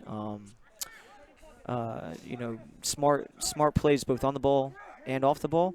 So it's going to be a 1 goal or 2 goal game. If someone scores in the next 5 or 10 minutes, it could change the game where that opponent's then maybe going to change some things tactically and look to press and get a goal to tie it, which then may open up more space for a second goal. But I don't think you're going to see more than maybe 2 goals tops for the remainder of this game.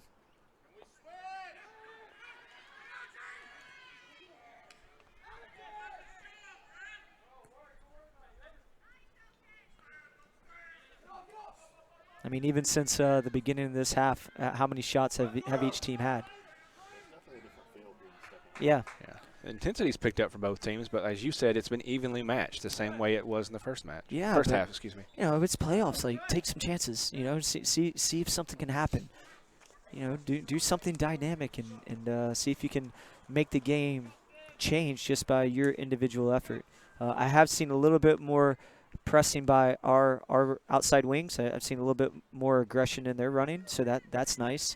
Hopefully that'll continue if we have the depth where we can make those substitutions to keep those players fresh in those key spots. But set pieces are a danger whenever it's a tied game like this, and set pieces are a danger whenever you're not getting a lot of shooting opportunities. So don't want to give too many of these away.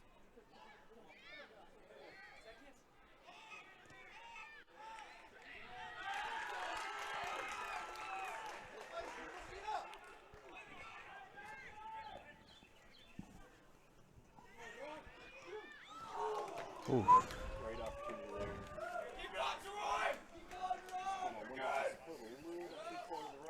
Yeah, I think the goal got too big for him. he found himself in, maybe even thought he might have been offside, and it drops right to him. And in the ball, he could have maybe finessed into the back corner.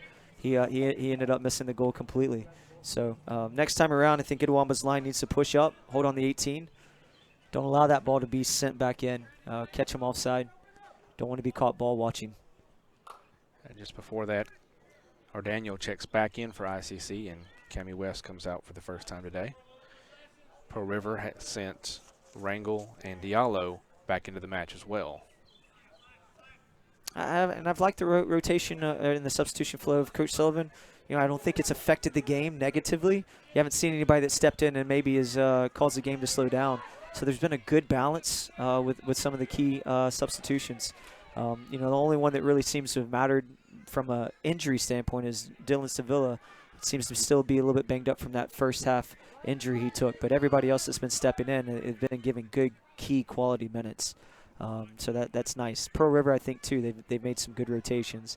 The only thing I've seen that's different with some of their substitutions is players are playing in different positions. There's no real primary position. You get subbed out, it may be that you're getting subbed out as a center mid and you come back as a wing simply because they don't have the numbers quite like what Itawamba does. You don't want to have him turn here. Sure. Lock up. Just gets ahead of Daniel just a little bit.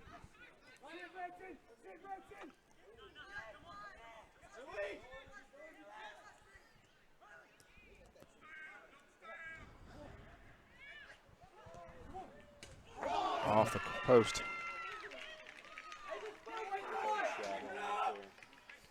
The home field bounce. We love it. Absolutely. It's a little momentum switch, though. It's coming on to Pearl River. They're getting settled in. This is where they like to play. They like to be in the attacking third. They like to keep numbers here. So it's going to be very important for Itawamba to weather the storm, get back into their play. I thought in the first 10, 15 minutes of this half, they were getting into the attack. Now it's becoming a little bit more direct, easy turnovers, goes back to Pearl River's way, gives them momentum. So this is not where you want to be playing the game in the final 20 minutes of a conference tournament. Still tied at 1. 45 left to go.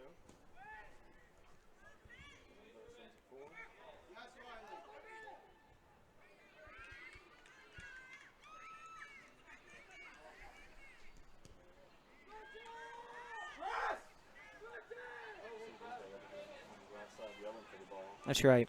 And he's right. This is where we want to get the ball, but it's not going to get there under all this pressure. It's got to be a negative ball. It's got to be a pivot.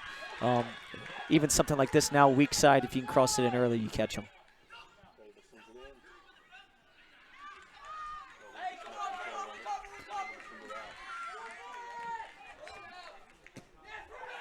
Nice move. Perez.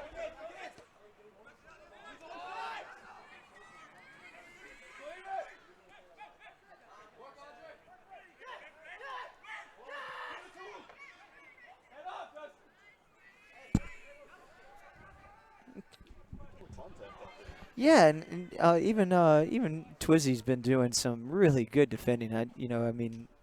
He's been brought in as an attacking mid for his possession and his technical ability, but number two, the way he's working in the midfield, just a different work rate than what he's maybe had in the past with some of his defending. So it's neat to see. He's a little fatigued. He even took a little knock in the 18-yard box about 10 minutes ago, but he's working hard out there.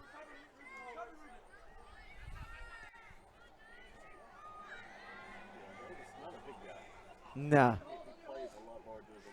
Well, what's interesting is he plays for his national team as a center back. So, he's in CONCACAF qualifying, which is in the same region as the United States and Canada and Mexico. And so a center back going against someone like Jozy Altidore. I don't know if you guys are familiar with Jozy Altidore, but Jozy Altidore is about 6'2", 6'3", about 225 pounds. He's built like LeBron James. And Twizzy's out there as a center back marking him up. So I think he's better suited for an attacking mid-roll.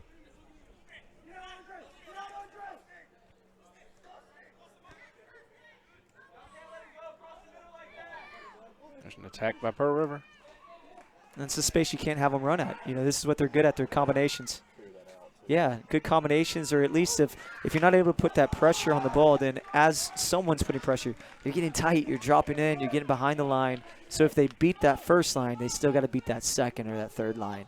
So, our outside backs have worked really hard this game. You can start seeing some hands on the hips. You don't want that to lead to hands on the head trying to catch their breath.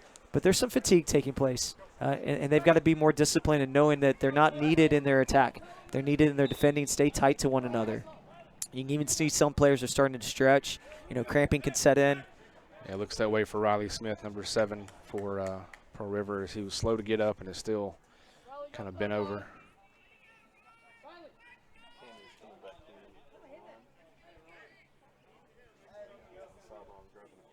Yeah, and it's not an August humidity day, but it is still a Mississippi humidity day. Yeah, and with the rain today for sure. Yeah, and so it sets in this condensed season that we've had, playing every 2 to 3 days. Fatigue is part of the game, and it has to be managed. And going back to how Coach Sullivan's been making the substitutions, I think he's been doing a really good job at it. Well, River also brought Lambert back in for Hernandez, at the same time that Cammie came back in. That's what we need more of, though. Winning the ball there by our attacking mid in the middle third, and just driving at them. Better final product, trying to make a pass, but got to look to break the lines, not just through a pass, but look to break the lines through those runs.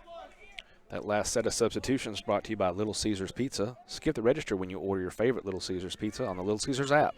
And stay safe by using the Pizza Portal Pickup when you swing by Little Caesars at 1405 South Adams Street in Fulton.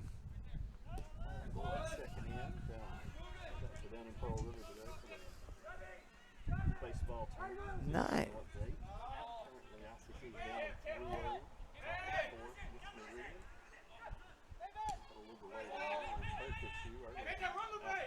He may be able to send us some pointers, if he wants to. Everybody else is just up here, running the show. Probably clicked on a few wrong buttons, so hopefully we haven't messed up the equipment too much for whenever you get back.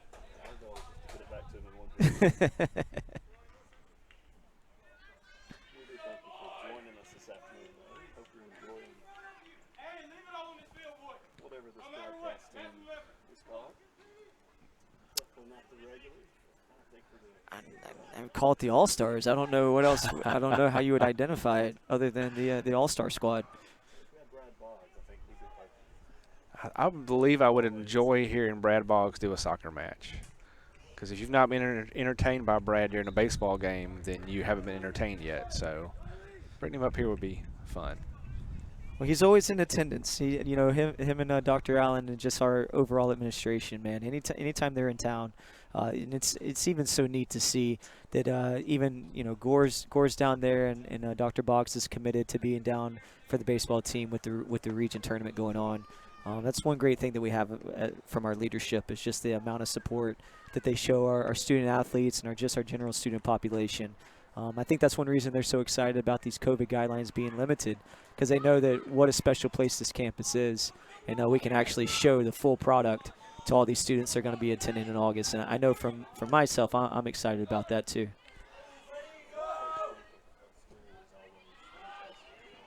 That's right, and I think we better brace ourselves for the amount that Jake Hartfield's probably going to want to have in place. So it's exciting with student activities and everything that they're going to want to do. And going back to what you're saying about those guys, they've been road warriors this week.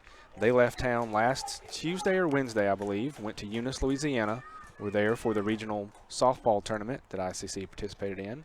And then we're straight from there into Pearl River to cover baseball. And who knows, they may end up in Dallas to cover some tennis as well.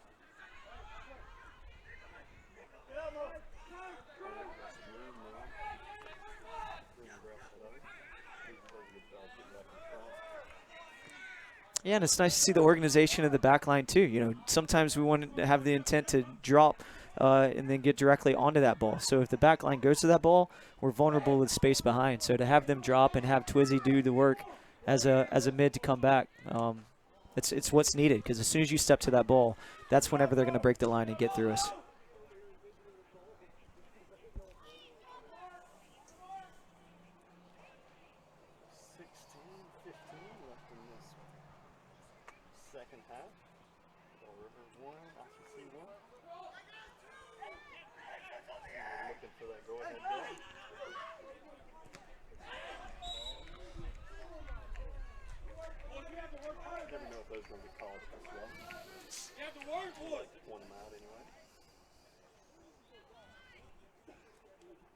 It's all to interpretation sometimes. So I always feel like it's the interpretation against me. So I don't know. Can't catch a break sometimes in these handballs. So did the ball play the hand? Did the hand play the ball? Oh, it's against Itawamba? No, then there's no handball. So it doesn't matter.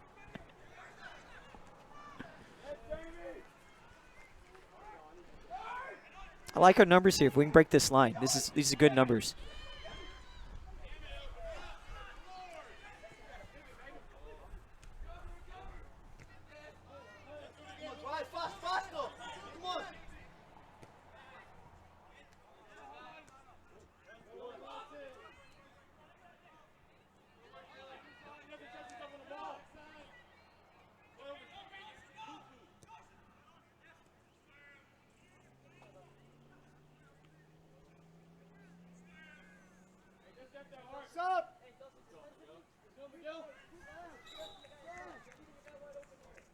And I know it probably still doesn't look like much, but it's still just really good organized defending by Itawamba.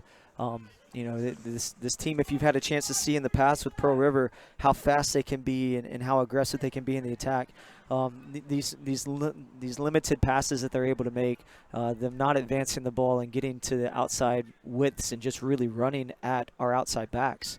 All credit to the commitment to Itawamba and their defending to, one, be organized and not give away anything easy. So it's not always the most exciting brand of soccer, but if you like Jose Mourinho and Tottenham, then you can appreciate this style of soccer, because you don't want these types of opportunities to repetitively be against you. Once again, you know, these corners that we're giving chances for, we want to try to put these away. There has to be a little bit more of a change going forward, certainly, for us to have a chance to score the go-ahead goal. But I'm very impressed with how organized the defending is for Itawamba right now. On that last break, Pearl River sent Hernandez back in for Lambert.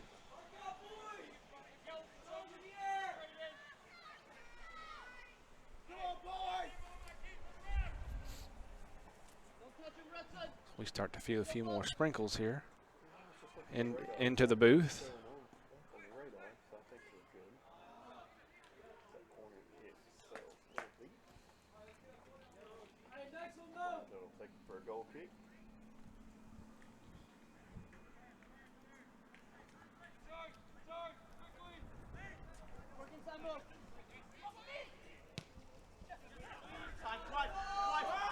That's the dangerous ball. You find number 9 in free space running. Okay, Diallo working on the left side. Just want to stand him up here, not overshift your feet. Definitely don't want to get caught. So it's good defending there by Itawamba. Goes into Brando's hands, and then we can play out of it. Lupe a little slow to get up after that run in with Diallo. He's not used to defending. He didn't know any better. It's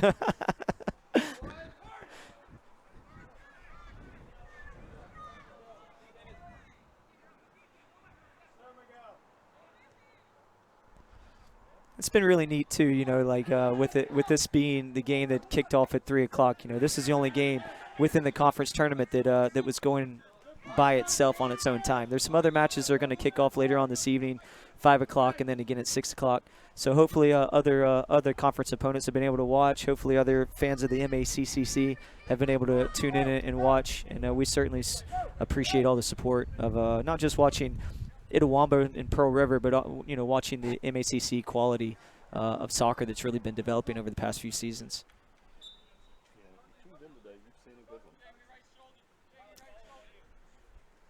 Yeah, and as that clock goes down, that next goal becomes more and more important, and it could certainly go all the way until 90, and then lead to extra time. I know neither team wants that to take place because you can see the fatigue by both parties, but hopefully it's something that is something earned. It's not a penalty. It's not something that's a decision by the referee or interpretation. Something that's maybe from a build-up or a counter moment. An exciting goal for whichever team has the opportunity to create that for themselves. There's another Pearl River substitution just a second ago that I missed. Diallo came out. I'm not sure who came in for him. Stopped by Brando. And a much better job that time. A couple times that same exact shot's come to him, and he's allowed it to get out of his hands for a rebound. It even led to a corner kick once or twice. For him to secure that, we don't think about those things a lot of times, but it's so important. When you secure that, now it's your ball. It's not going back for a corner kick still against you. It's not a rebound that can go into the other team. It creates a moment where now your team can attack. That one goes off into the deep, dark woods on the corner of the field. Definitely going to charge it back to men's soccer budget. Any ball that's lost, men's soccer budget, not women's soccer. Make sure that we get that those key numbers we'll queued in for the business office. Appropriately, yeah. Yes. And I'm pretty sure they've lost probably about 9 of them today, so it's really interesting. Maybe those will get reallocated into women's soccer. So.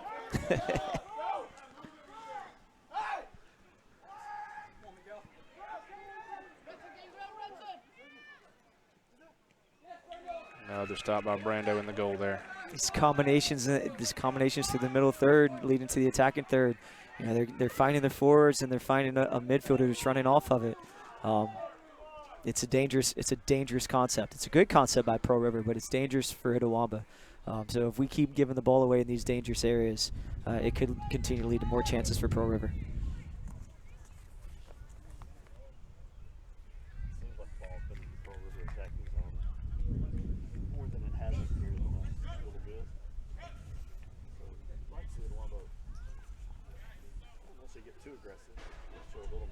Yeah, and soccer becomes that sometimes. It's a game of space, and so where the ball lingers and where the ball stays, a lot of times that just becomes where the game is played.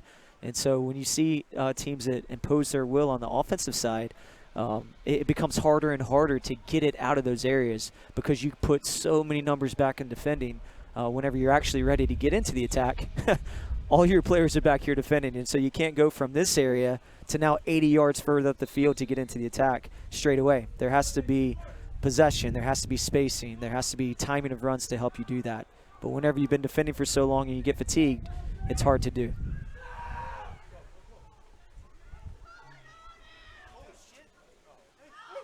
Oh no. Another one that he missed just over the top. Like you said earlier, maybe the goal got too big for him.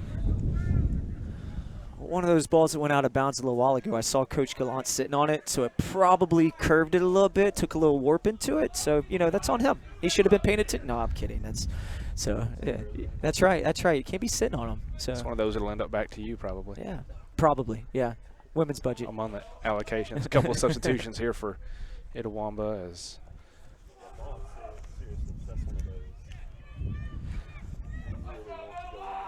well, and this is the thing. I mean, Itawamba's weathering the storm. They had a ball that hit the post earlier in the half. They had now these 2 missed opportunities where it was just the goalkeeper and the forward alone. How many more of these are you going to allow for Pearl River to create before they eventually finish one of those chances? And where we are in the game now with just under 7 minutes left to go, a goal like that can definitely seal the fate.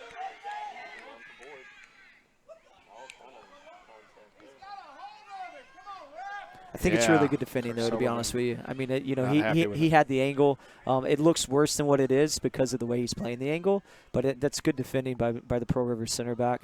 Jalen's got to try to do a better job of getting away from him before the ball is even sent, because he is a solid defender, and he's going to take his body and put it in between the ball and you anytime that maybe it's coming over the top of him.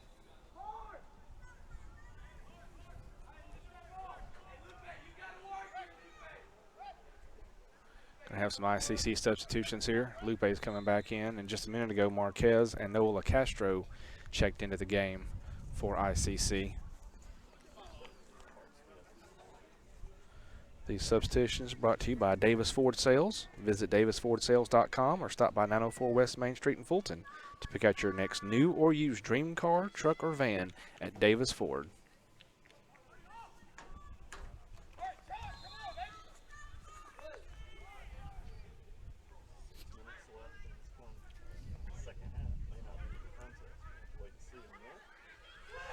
Here it comes right here. 6 minutes left after this play.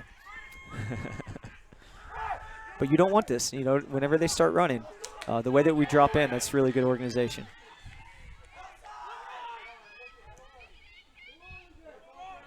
It's a good idea. It's a good idea. A little too forward. Yep, still a good idea though. You know, playing one side and then look to find the diagonal on the opposite side. Noah Castro is going to have to work hard to get on the backside. Helms. Mm-hmm.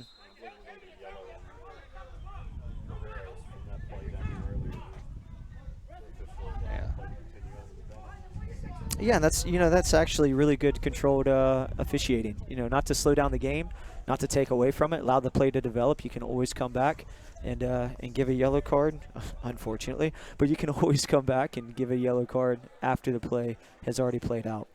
So Perez will come out, and Hart Smith checks right back in after that yellow card.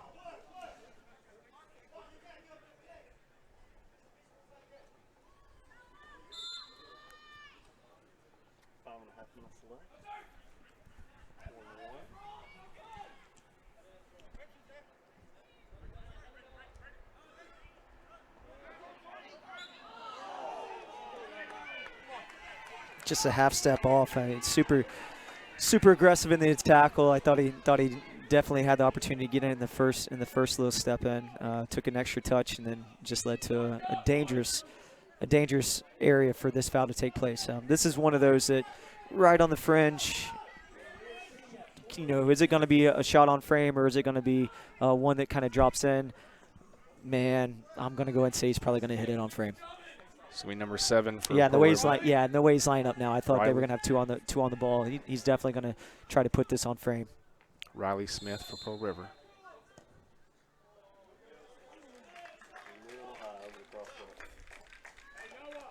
Well, prior to this game, I did go to that side and I dug out a little bit on the goal. So I dug out a good about 6 to 7 inches, so it sits a little bit lower than what you would actually probably plan for. So just strategy. You know, it's home field advantage. Just trying to make sure that we give every opportunity for our Itawamba Indians. 2 more quick substitutions, one by each team. Connor Murphy checking in for ICC and Diallo checking in for Pearl River.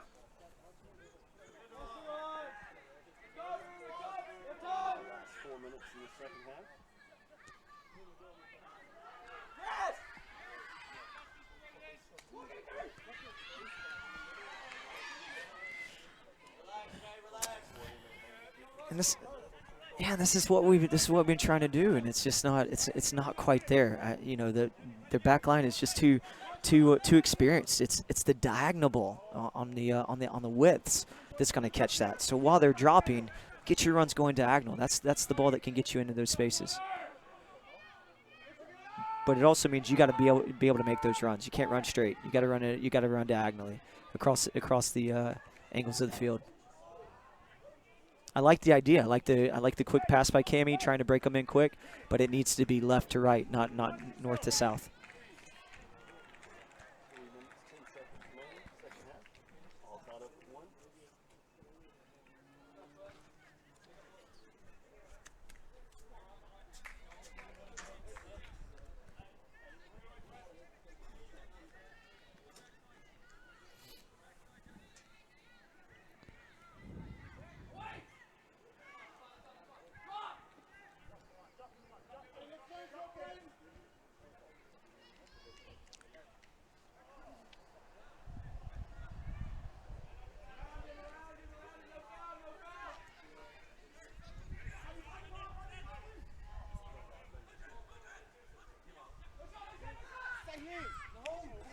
Diallo shot goes wide right.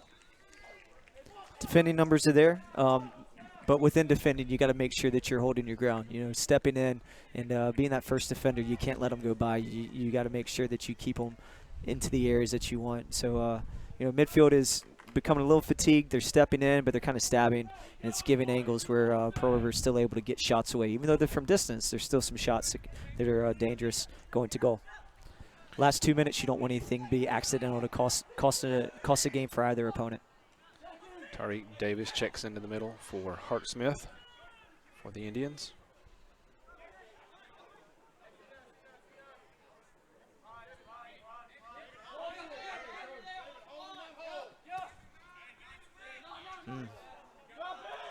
And now have something off of it. You know, see if you can show feet, play out of it.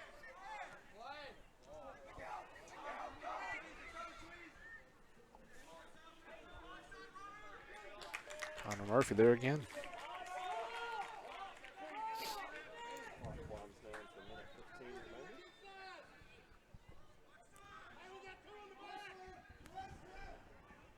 Definitely enough time for at least one more legitimate chance for either team. It can go either direction, even though the ball is right now in our defensive third. You know, a ball that's won by us and then gone out.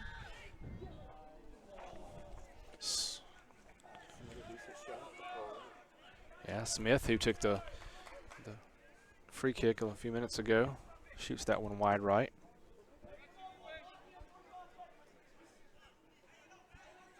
So Pearl River's definitely increased their shots on goal here as time has wound down.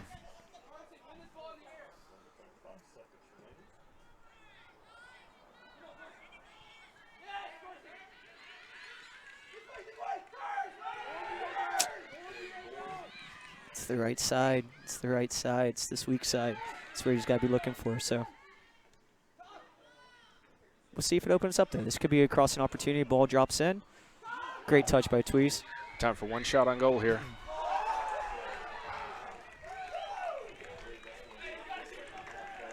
It's a good combination. I mean, that's it. You know, you see they weather the storm in the second half. They sit back. They don't get a lot of moments, but the 3 moments they got, even the 4 moments, you know, something came out of it. So it'll be interesting. Second half or first overtime period hits. Do you change your tactics? Do you press them? Are you guys fit enough where they can do that? If you've been sitting back for 90 minutes in this mid block, and then you come in this first overtime period and punch them in the mouth, you know, does that change? So it'll be interesting to see.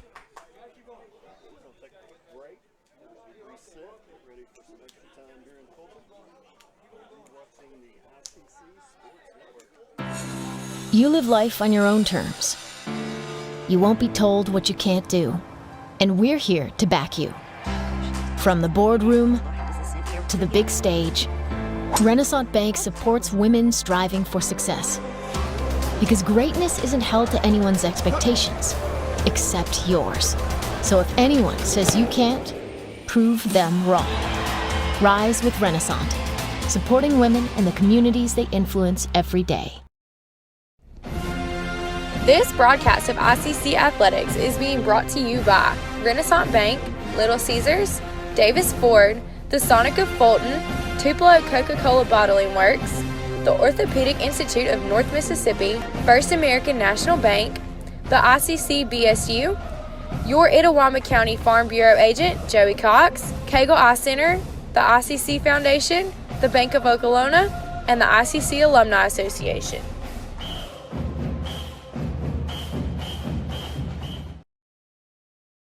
When I came back to school this year, I brought my bank with me, and the student checking account at First American National Bank was perfect for me.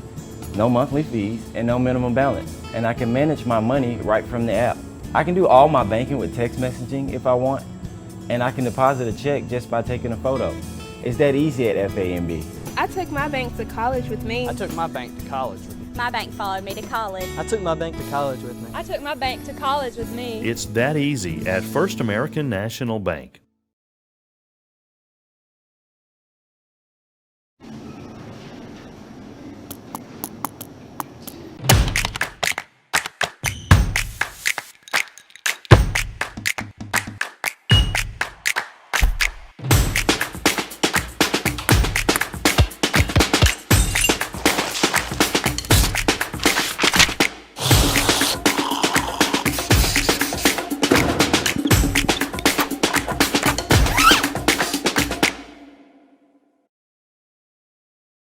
This burger could perform miracles. This burger could save relationships.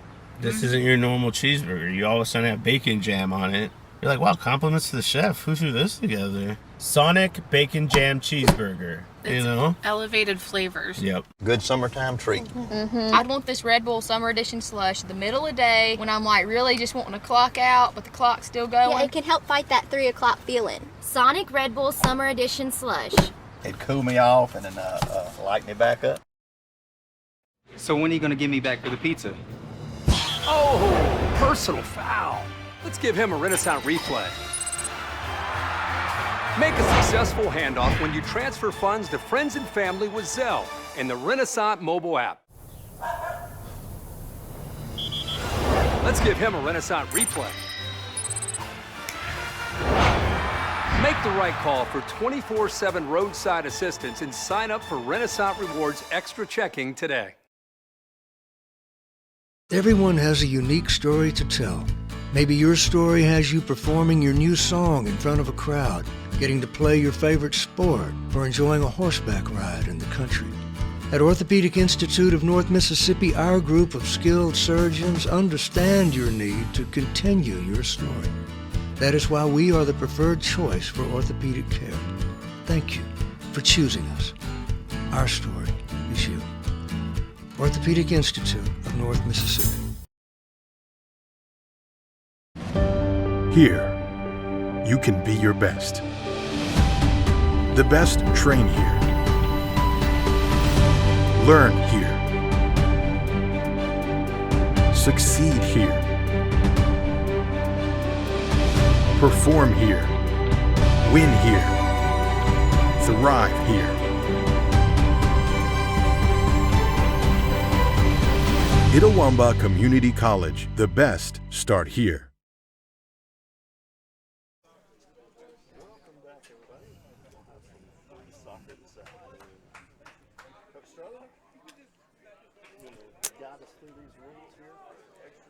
Yeah, so the way it works, once you get to the conference tournament, it's 2 overtime periods. If both are needed, it's a 10-minute period, and if there's no score, it goes to the second 10-minute period. After that, if there's still no score, then it directly goes to penalty kicks.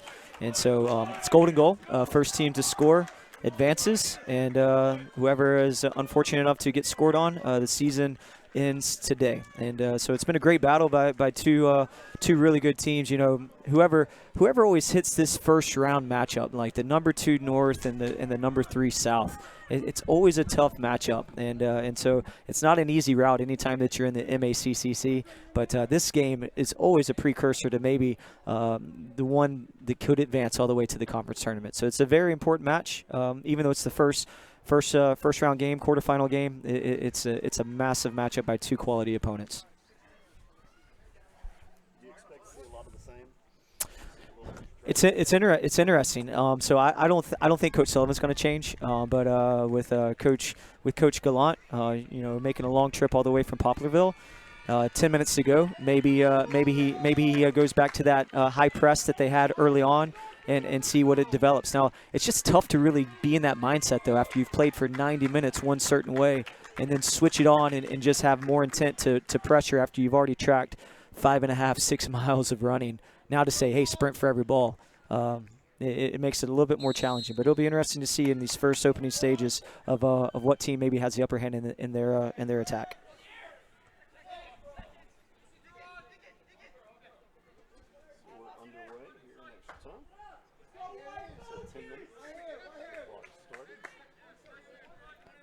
Regardless of the outcome, it's whoever's going to get this outcome in their favor. It's going to be by someone that creates it, someone that creates something a little bit on their own, whether it be from an off-ball run or from something on the ball. It's going to be from somebody who wants it a little bit more.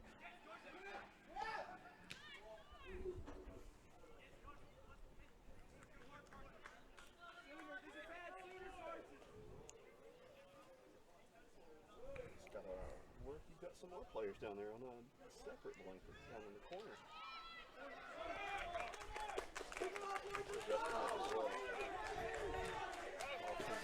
And, you know, it's been really neat to see them come back and show support too. You know, it's one thing that's really special about our programs here at Itawamba, not just men's and women's soccer and the tight-knit community that they have, but just all of our sports that are engaged and come out to events whenever we're all full-blown with no limitations through COVID.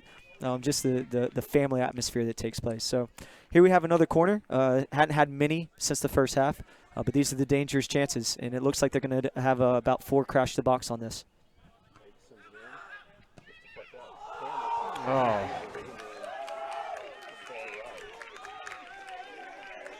The technique looked good.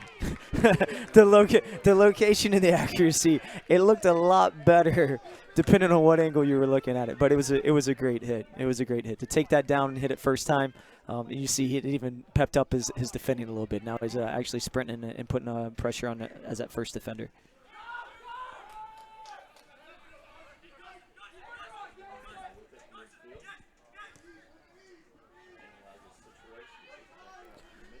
And it doesn't really appear that either team has changed on their defending tactics. You know, Pearl River's not really pressing. They're holding that line that they were holding in the second half, and so it'll be a situation that sees if they change anything from a formation standpoint. And as of now, it doesn't look like either team has changed that as well. Pearl River's goalie comes out and instead of picking it up, boots it across the fence into the creek. Gives ICC the ball back very quickly. I tell you, our clock administrator has been on point today. I haven't seen, I mean, every time that he's thrown up the clock stoppage, we've caught it pretty good. I have not been paying attention, and he's done really well with that, so props.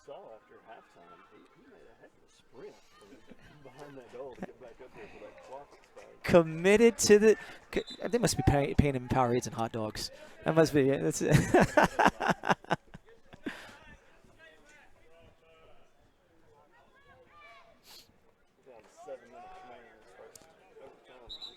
But I like it. It's been 3 minutes. It's been 3 minutes of everything in the Itawamba attacking half.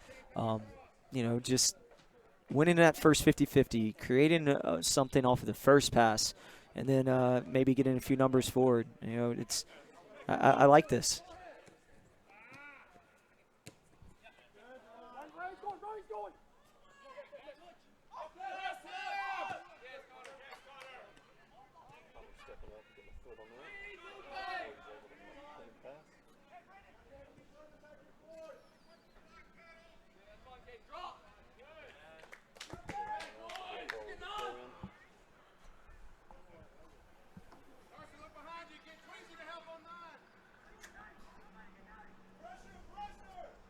Like you even see this right now. I mean, 12 just lingering in this space back. You know, if he get forward to be able to give Pearl River an extra number.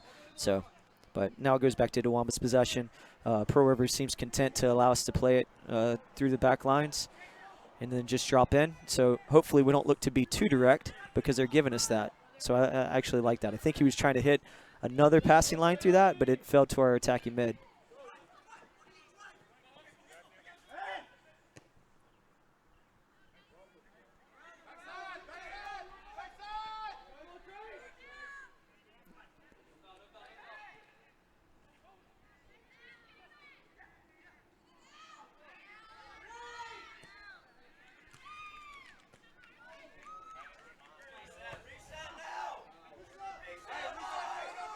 A quick throw in by Pearl River.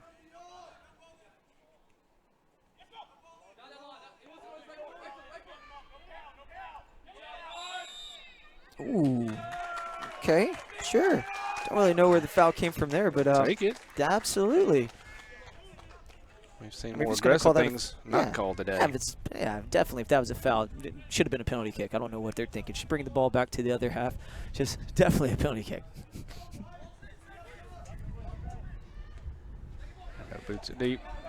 Second ball is, you know, an opportunity that could be dangerous too in this overtime period where legs are fatigued. You're maybe not going to win that first ball, but the second ball, this turnover here. Opportunity. He works it in. Right into the goalie's arms. But that, and it's what I was just saying at the start of the overtime, where it just needs to be an individual that makes something happen. It's not selfish. Just try to make something happen. Like, go win the game. plain and simple. If you've got the energy, go win the game. And, to see him drive the ball for 40 yards and get a shot off, it was a good shot. It could have gone in any direction. So it's exciting whenever you get that opportunity. You can make something happen as an individual. So maybe it'll continue for another player or two as this half continues.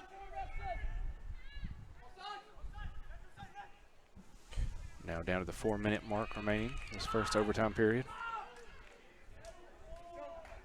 Nice catch on the sidelines by a fan.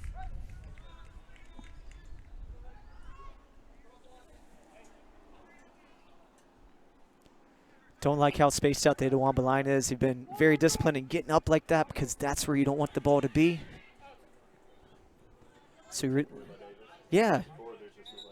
And you just got to make sure your back line stays disciplined. They have been the whole game. Anytime the ball's gone negative, they've brought the line up super tight to just under midfield, at the center circle. That one time they just didn't do it, and it opens up the lanes where these midfielders like to play for Pearl River. Yeah, gets it down to Ronnie.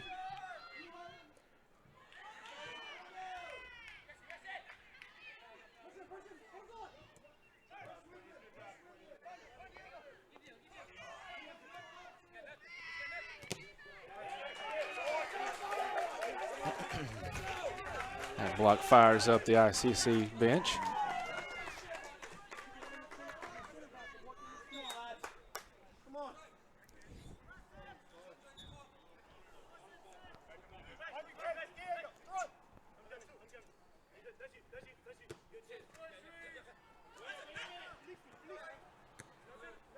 It's good.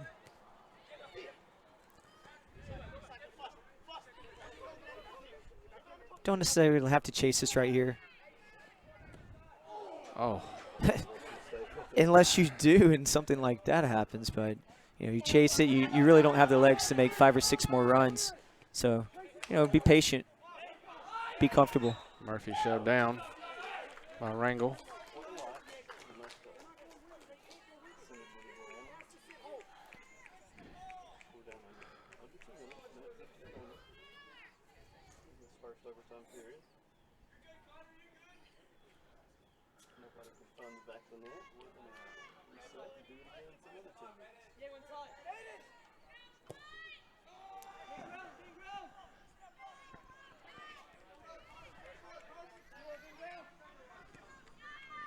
Murphy drops it deep. It's the second ball I was just telling you about. That's an important ball that you win in overtime. That knockdown that comes right to your feet keeps you in the attack, keeps you locked in the attack in third. Even here, it's still staying in space. Don't let them play out of this. See if you can keep it in these close spots. They break this line. Now you're having to track back all the way like what's taking place right now. Still good recovery by Itawamba to drop back defensively, but you never want to go on that 80-yard sprint to get back into your defending shape.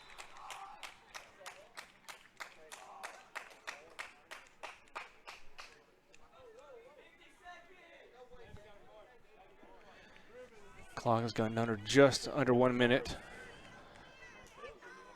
Yeah, there was some tangling, but from being all the way across the field, it was a little hard to see exactly what happened. Like Perez will come in for Marquet.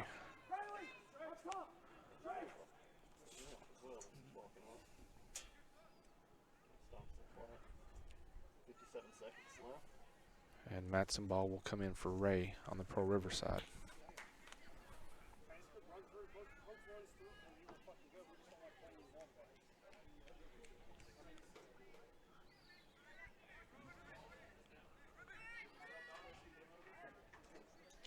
Marquez spent 10 minutes coming off of this side to its third overtime period. So, no, it's okay. He's played hard minutes today, man. He's fatigued, and it's just catching his breath. So, official stops the clock, take advantage of it, and just ease your way back. Because I guarantee you Coach Sullivan's just going to have him get some water, finish up this this overtime period, 2-minute break, and then put him back in for the second period if it happens to go that far.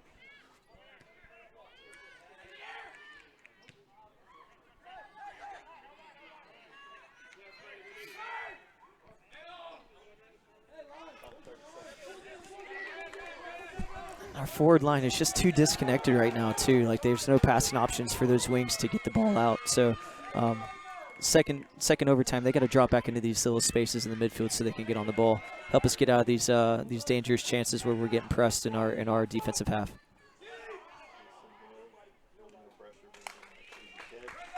And we'll run the clock out from there.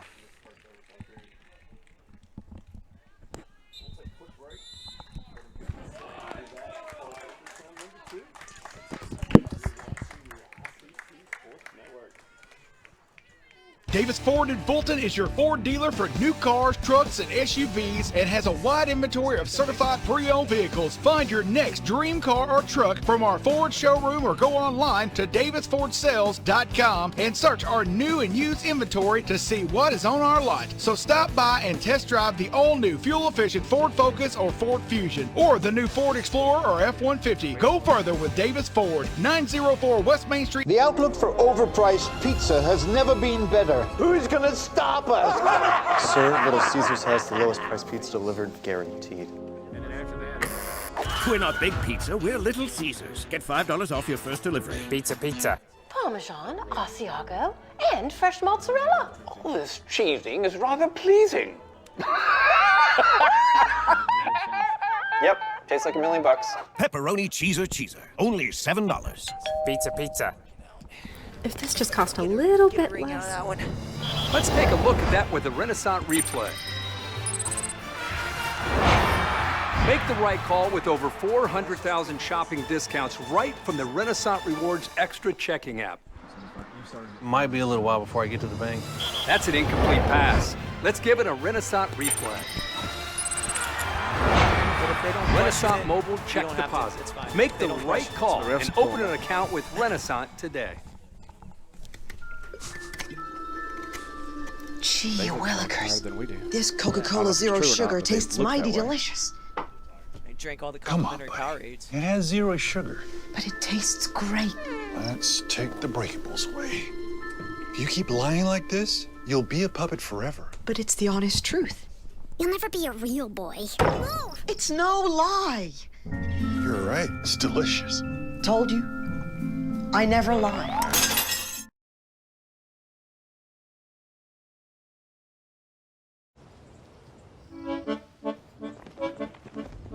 In Searcy, Arkansas, a young man says I love you for the first time, but his girlfriend doesn't quite hear. In Franklin, Tennessee, a boy encounters his first pickle. And in Kyle, Texas, after a mission for tots, cousins realize they're a long way from Kyle, Texas. One day, many people, millions of orders. This is Howie Sonic.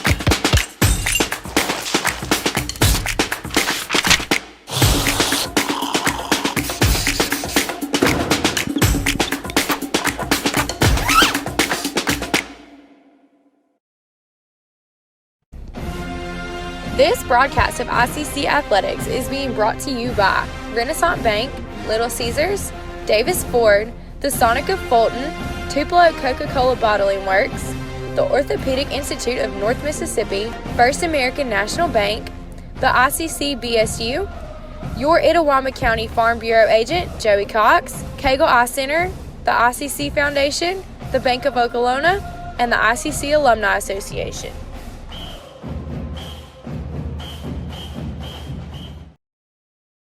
Everyone has a unique story to tell. Maybe your story has you performing your new song in front of a crowd, getting to play your favorite sport, or enjoying a horseback ride in the country. At Orthopedic Institute of North Mississippi, our group of skilled surgeons understand your need to continue your story. That is why we are the preferred choice for orthopedic care. Thank you for choosing us. Our story is you. Orthopedic Institute of North Mississippi. Here, you can be your best. The best train here. Learn here. Succeed here. Perform here. Win here. Thrive here.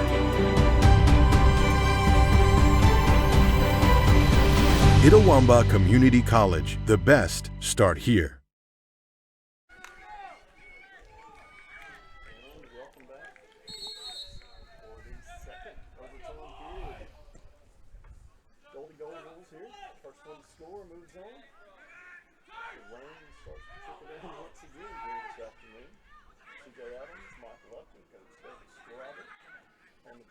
Raphael Henry at the top. As normal, Adam Doris down covering baseball at Pearl River, and Lee Adams took him on vacation this week. I think he's filling up on Dole Whips today. So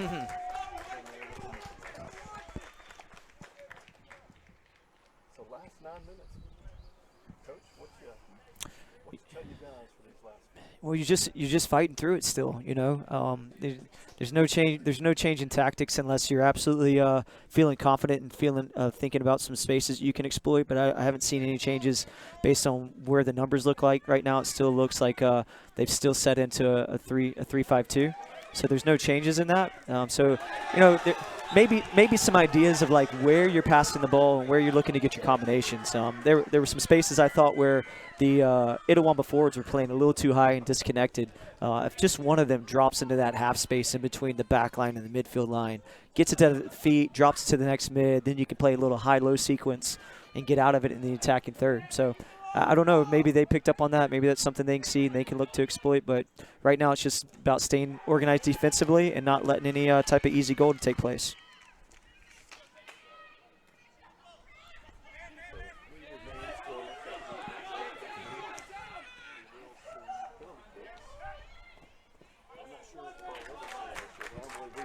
Well, you don't see it. You don't see it in regular season play. You only see it whenever the tournament starts, because we're on a point system within the conference. It's 3 points for a win and 1 point for a tie, 0 points for a loss.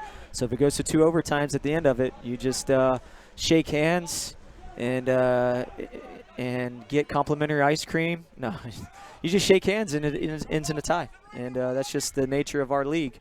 But in the playoffs, it can easily go to PKs, and usually because of the level of our conference and the talent within our conference and the evenness of our conference, you're going to see 1 or 2 playoff matches on the women's and men's side combined that are usually going to go into penalty kicks.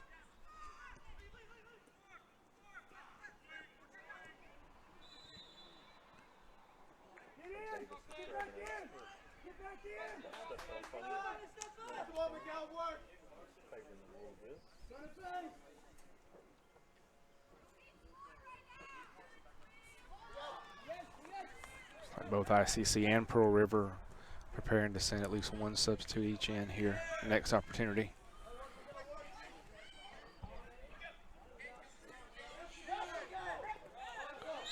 Shove there from 19. And what effort by Ron to earn that foul too. I mean, he was in the position the whole entire time. The ball's bouncing around. If he was going to battle, he should have battled on the second ball. But just the willingness to get back in. I mean, he got that foul in his favor strictly because of his willingness to just to be a nuisance. I mean, that's all it was. So good job by him, because this is an opportunity on a set piece in overtime. Kami's going to dump this ball right around the PK spot. It's going to go right over the back line. You've seen Bowen come out numerous times. It can be a dangerous ball. He comes out again.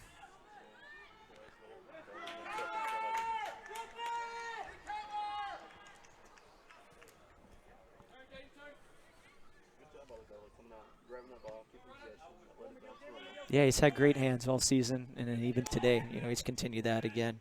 So he's one of the more stable goalkeepers in our league. He's been a great asset to Pearl River his whole time that he's been there.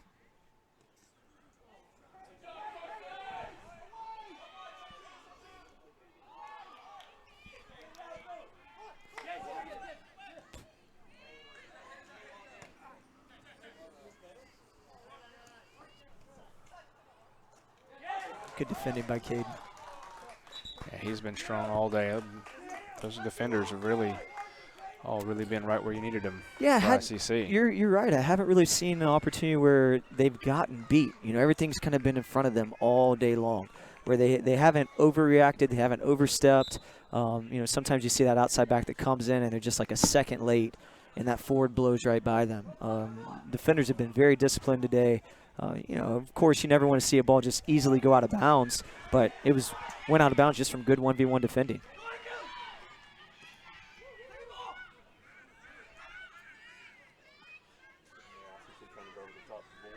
Yeah, and a little bit different run. There was a little bit more diagonal to it. It wasn't quite straight on, but you're still trying to go 1v2, one forward against those two center backs.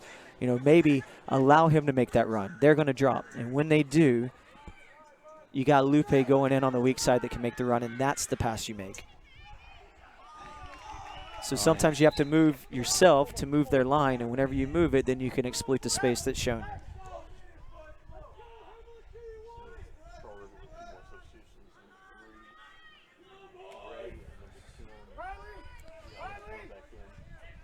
Yeah, I think right now Coach Gallant's just trying to keep his players standing up. There's definitely fatigue every time they're walking off.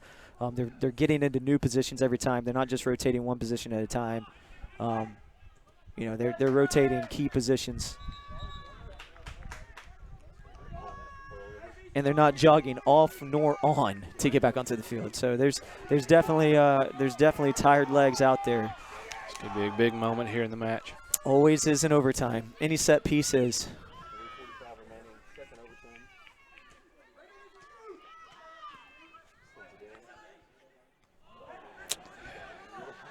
Well, when you use your opponent's shoulders to climb the ladder, I think if it would have gone in, he probably would have had that called back. But since it turns into a goal kick, I don't think he's going to call it. So, in fact, the official's now telling. Is asking about and that he's telling him. He's like, "Look, I was just letting it play out. I would have called that because he went about 8 foot up."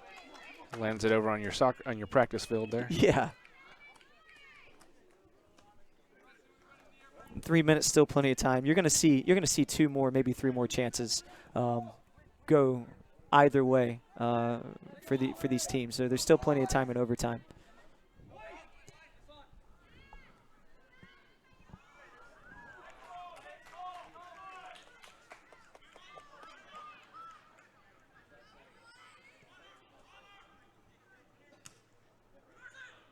Good touch by Carson O'Daniel there to bring it down.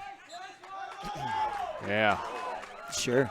Yeah, sure. I guess the foul. And he's deceiving, too, in his technical ability. Sometimes you think it's just outside of his reach, and then the defender goes, and he just takes a little touch, and next thing you know, he's by you and earning a gentleman's foul so that they doesn't get to advance all the way down the line.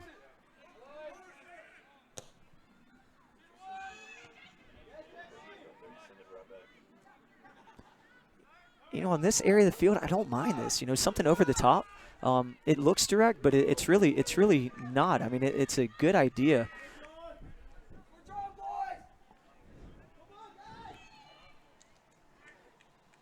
It's going to be an ICC throw-in on the far side.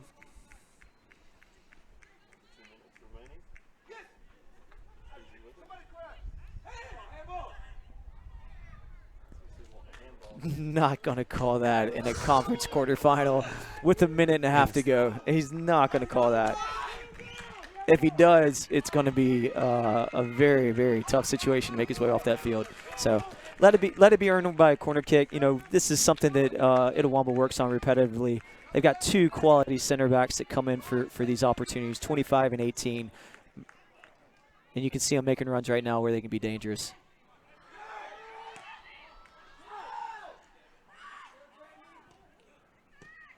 Ronnie keeps it in. Out on Pearl River.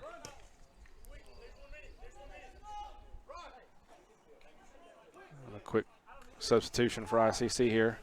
Ron will come out and Perez will come back in. Need to run down the line here. And when you got Ruben making it just now, so that's not bad.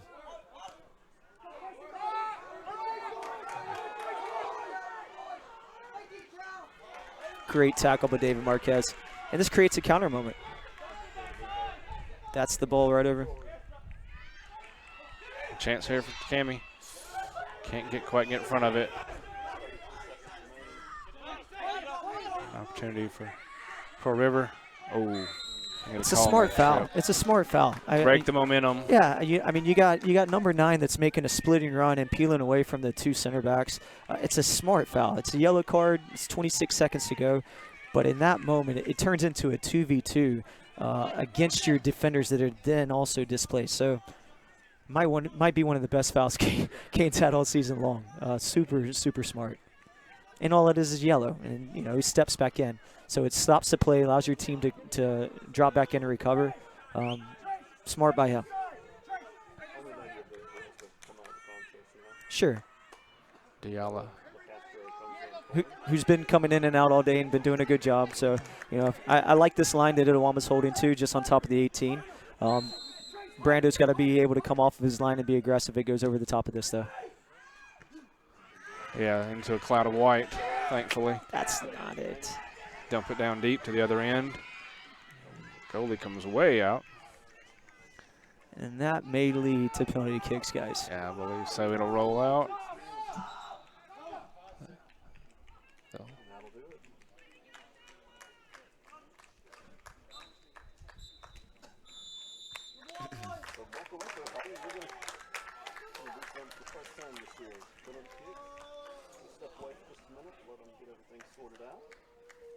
Be back for some excitement. Hang in there with us. We'll be right back on the ICC Sports Network. When I came back to school this year, I brought my bank with me, and the student checking account at First American National Bank was perfect for me. No monthly fees and no minimum balance, and I can manage my money right from the app. I can do all my banking with text messaging if I want, and I can deposit a check just by taking a photo. It's that easy at FAMB.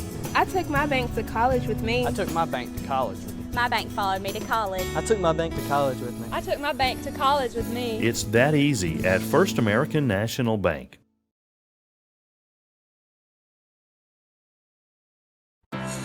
You live life on your own terms. You won't be told what you can't do. And we're here to back you. From the boardroom to the big stage, Renaissance Bank supports women striving for success. Because greatness isn't held to anyone's expectations, except yours. So if anyone says you can't, prove them wrong. Rise with Renaissance, supporting women and the communities they influence every day. The outlook for overpriced pizza has never been better. Who's gonna stop us? Sir, Little Caesars has the lowest price pizza delivered, guaranteed. We're not Big Pizza, we're Little Caesars. Get $5 off your first delivery. Pizza, pizza. Parmesan, Asiago, and fresh mozzarella. All this cheesing is rather pleasing. Yep, tastes like $1 million. Pepperoni cheeser, only $7. Pizza, pizza.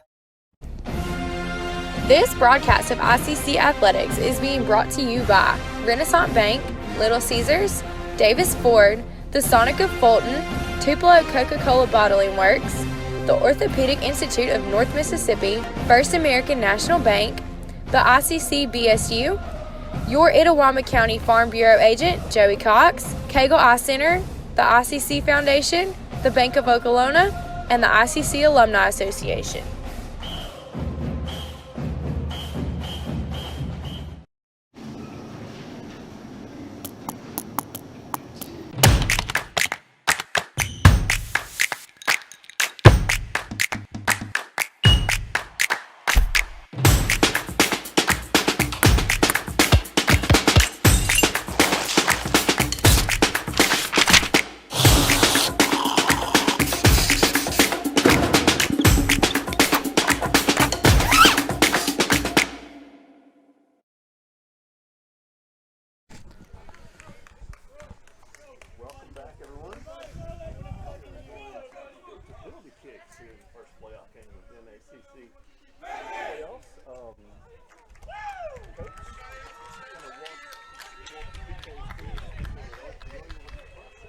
Yeah, don't miss.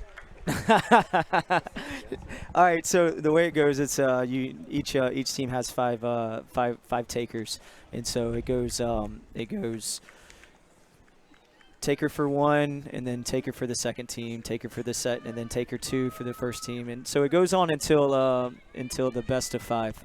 And so really the advantage is always towards the first taker. Taker is the kicker, so it's always in the favor of the first because there's pressure there. You want to score first, and then you put the pressure on your opposition. And so you have Kami West, who's a left-footed specialist. Scored on a few penalty kicks for Itawamba this season. It looks like he's going to be the first taker, and this is something that also teams practice for.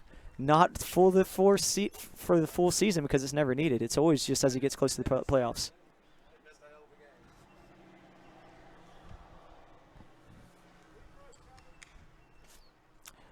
Referee will blow his whistle, sets the taker, and then the kick is on.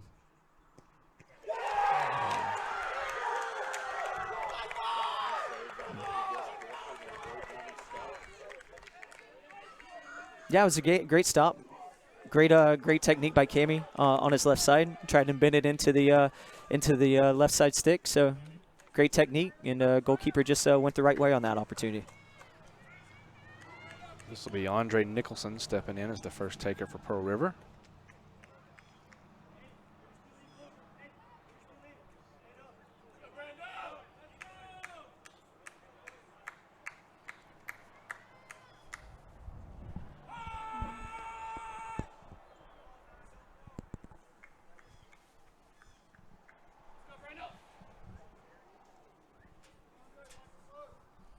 Official just getting the goalkeeper set, probably reminding him he's got to keep at least 1 foot on the line before the whistle is blown, before the kick is taken.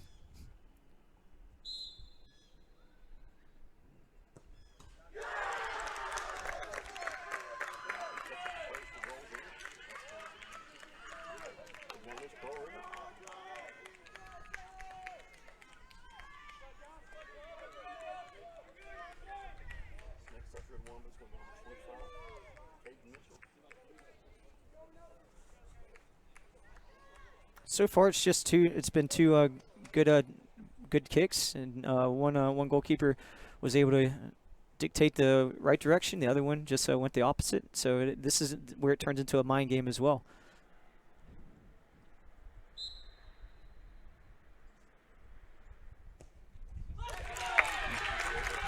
Like a true center back would. The walk up to the PK spot is always so much further than the walk back.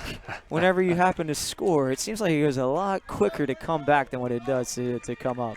I remember in my career taking to some spot kicks, and it always seemed like, even though that's only about 55 yards, for whatever reason, it always seemed like it was so much further than that whenever you're walking up to go and take those spot kicks.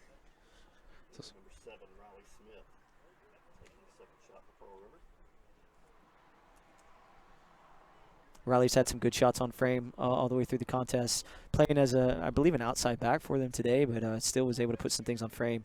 From what I saw in his game, he had good technique. I'd expect him to look to maybe put this on his right side, goalkeeper's left side.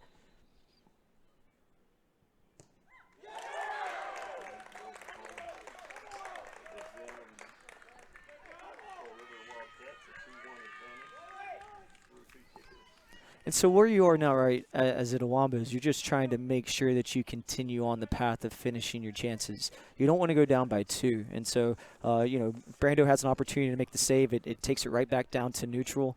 So, of course, Pearl River's ahead right now, but just off of 2 kicks. This is the third. You want to just maintain that distance and not let it get too far separated.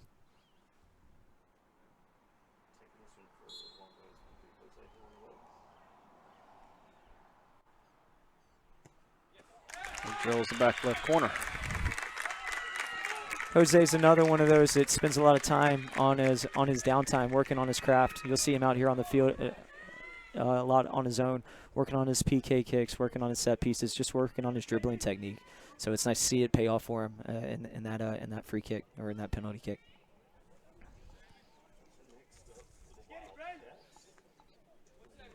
And you need to stop. You need to stop here just to get momentum back in the favor of Itawamba. Because if he scores here, it turns into a must-score in the next ones as it comes up.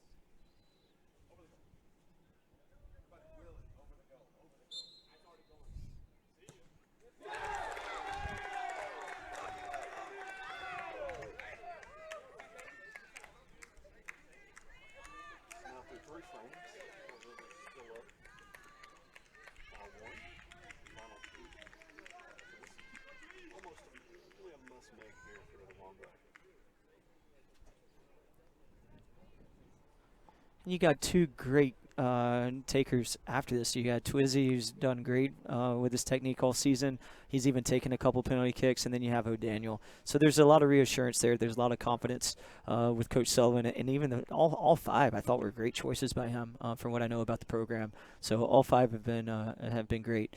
But yeah, you do need to score here, and then you gotta get Brando to make one of the stops, which he's certainly capable of doing.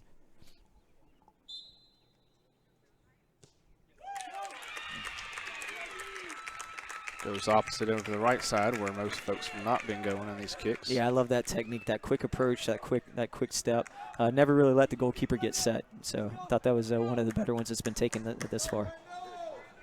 Sure.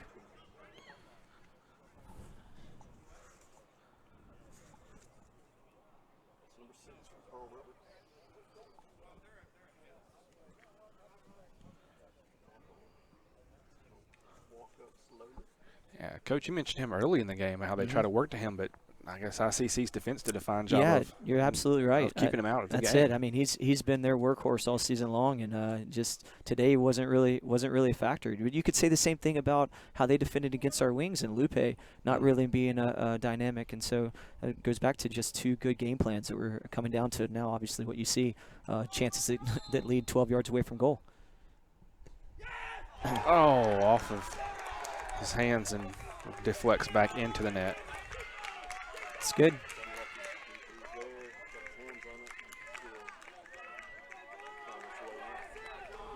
Oh yeah, and maybe he doesn't allow him to affect him negatively. Like if O'Daniel scores here, let that be some reassurance that Brando can get on the ball, and it puts all the pressure still on Pearl River if O'Daniel can score here.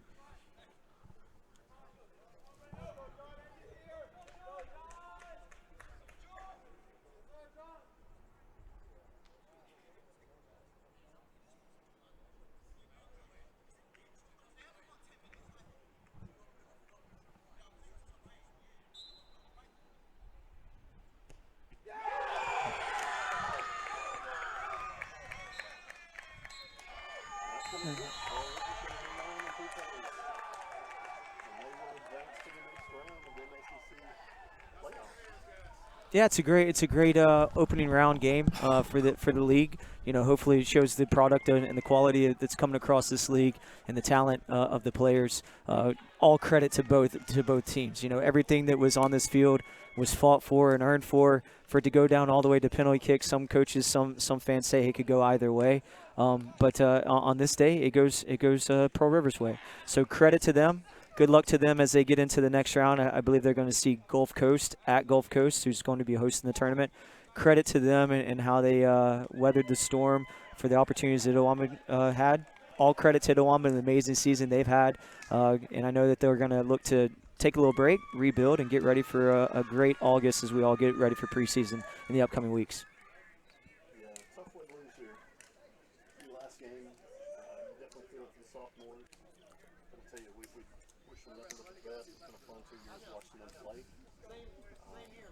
Pearl River the best going forward, and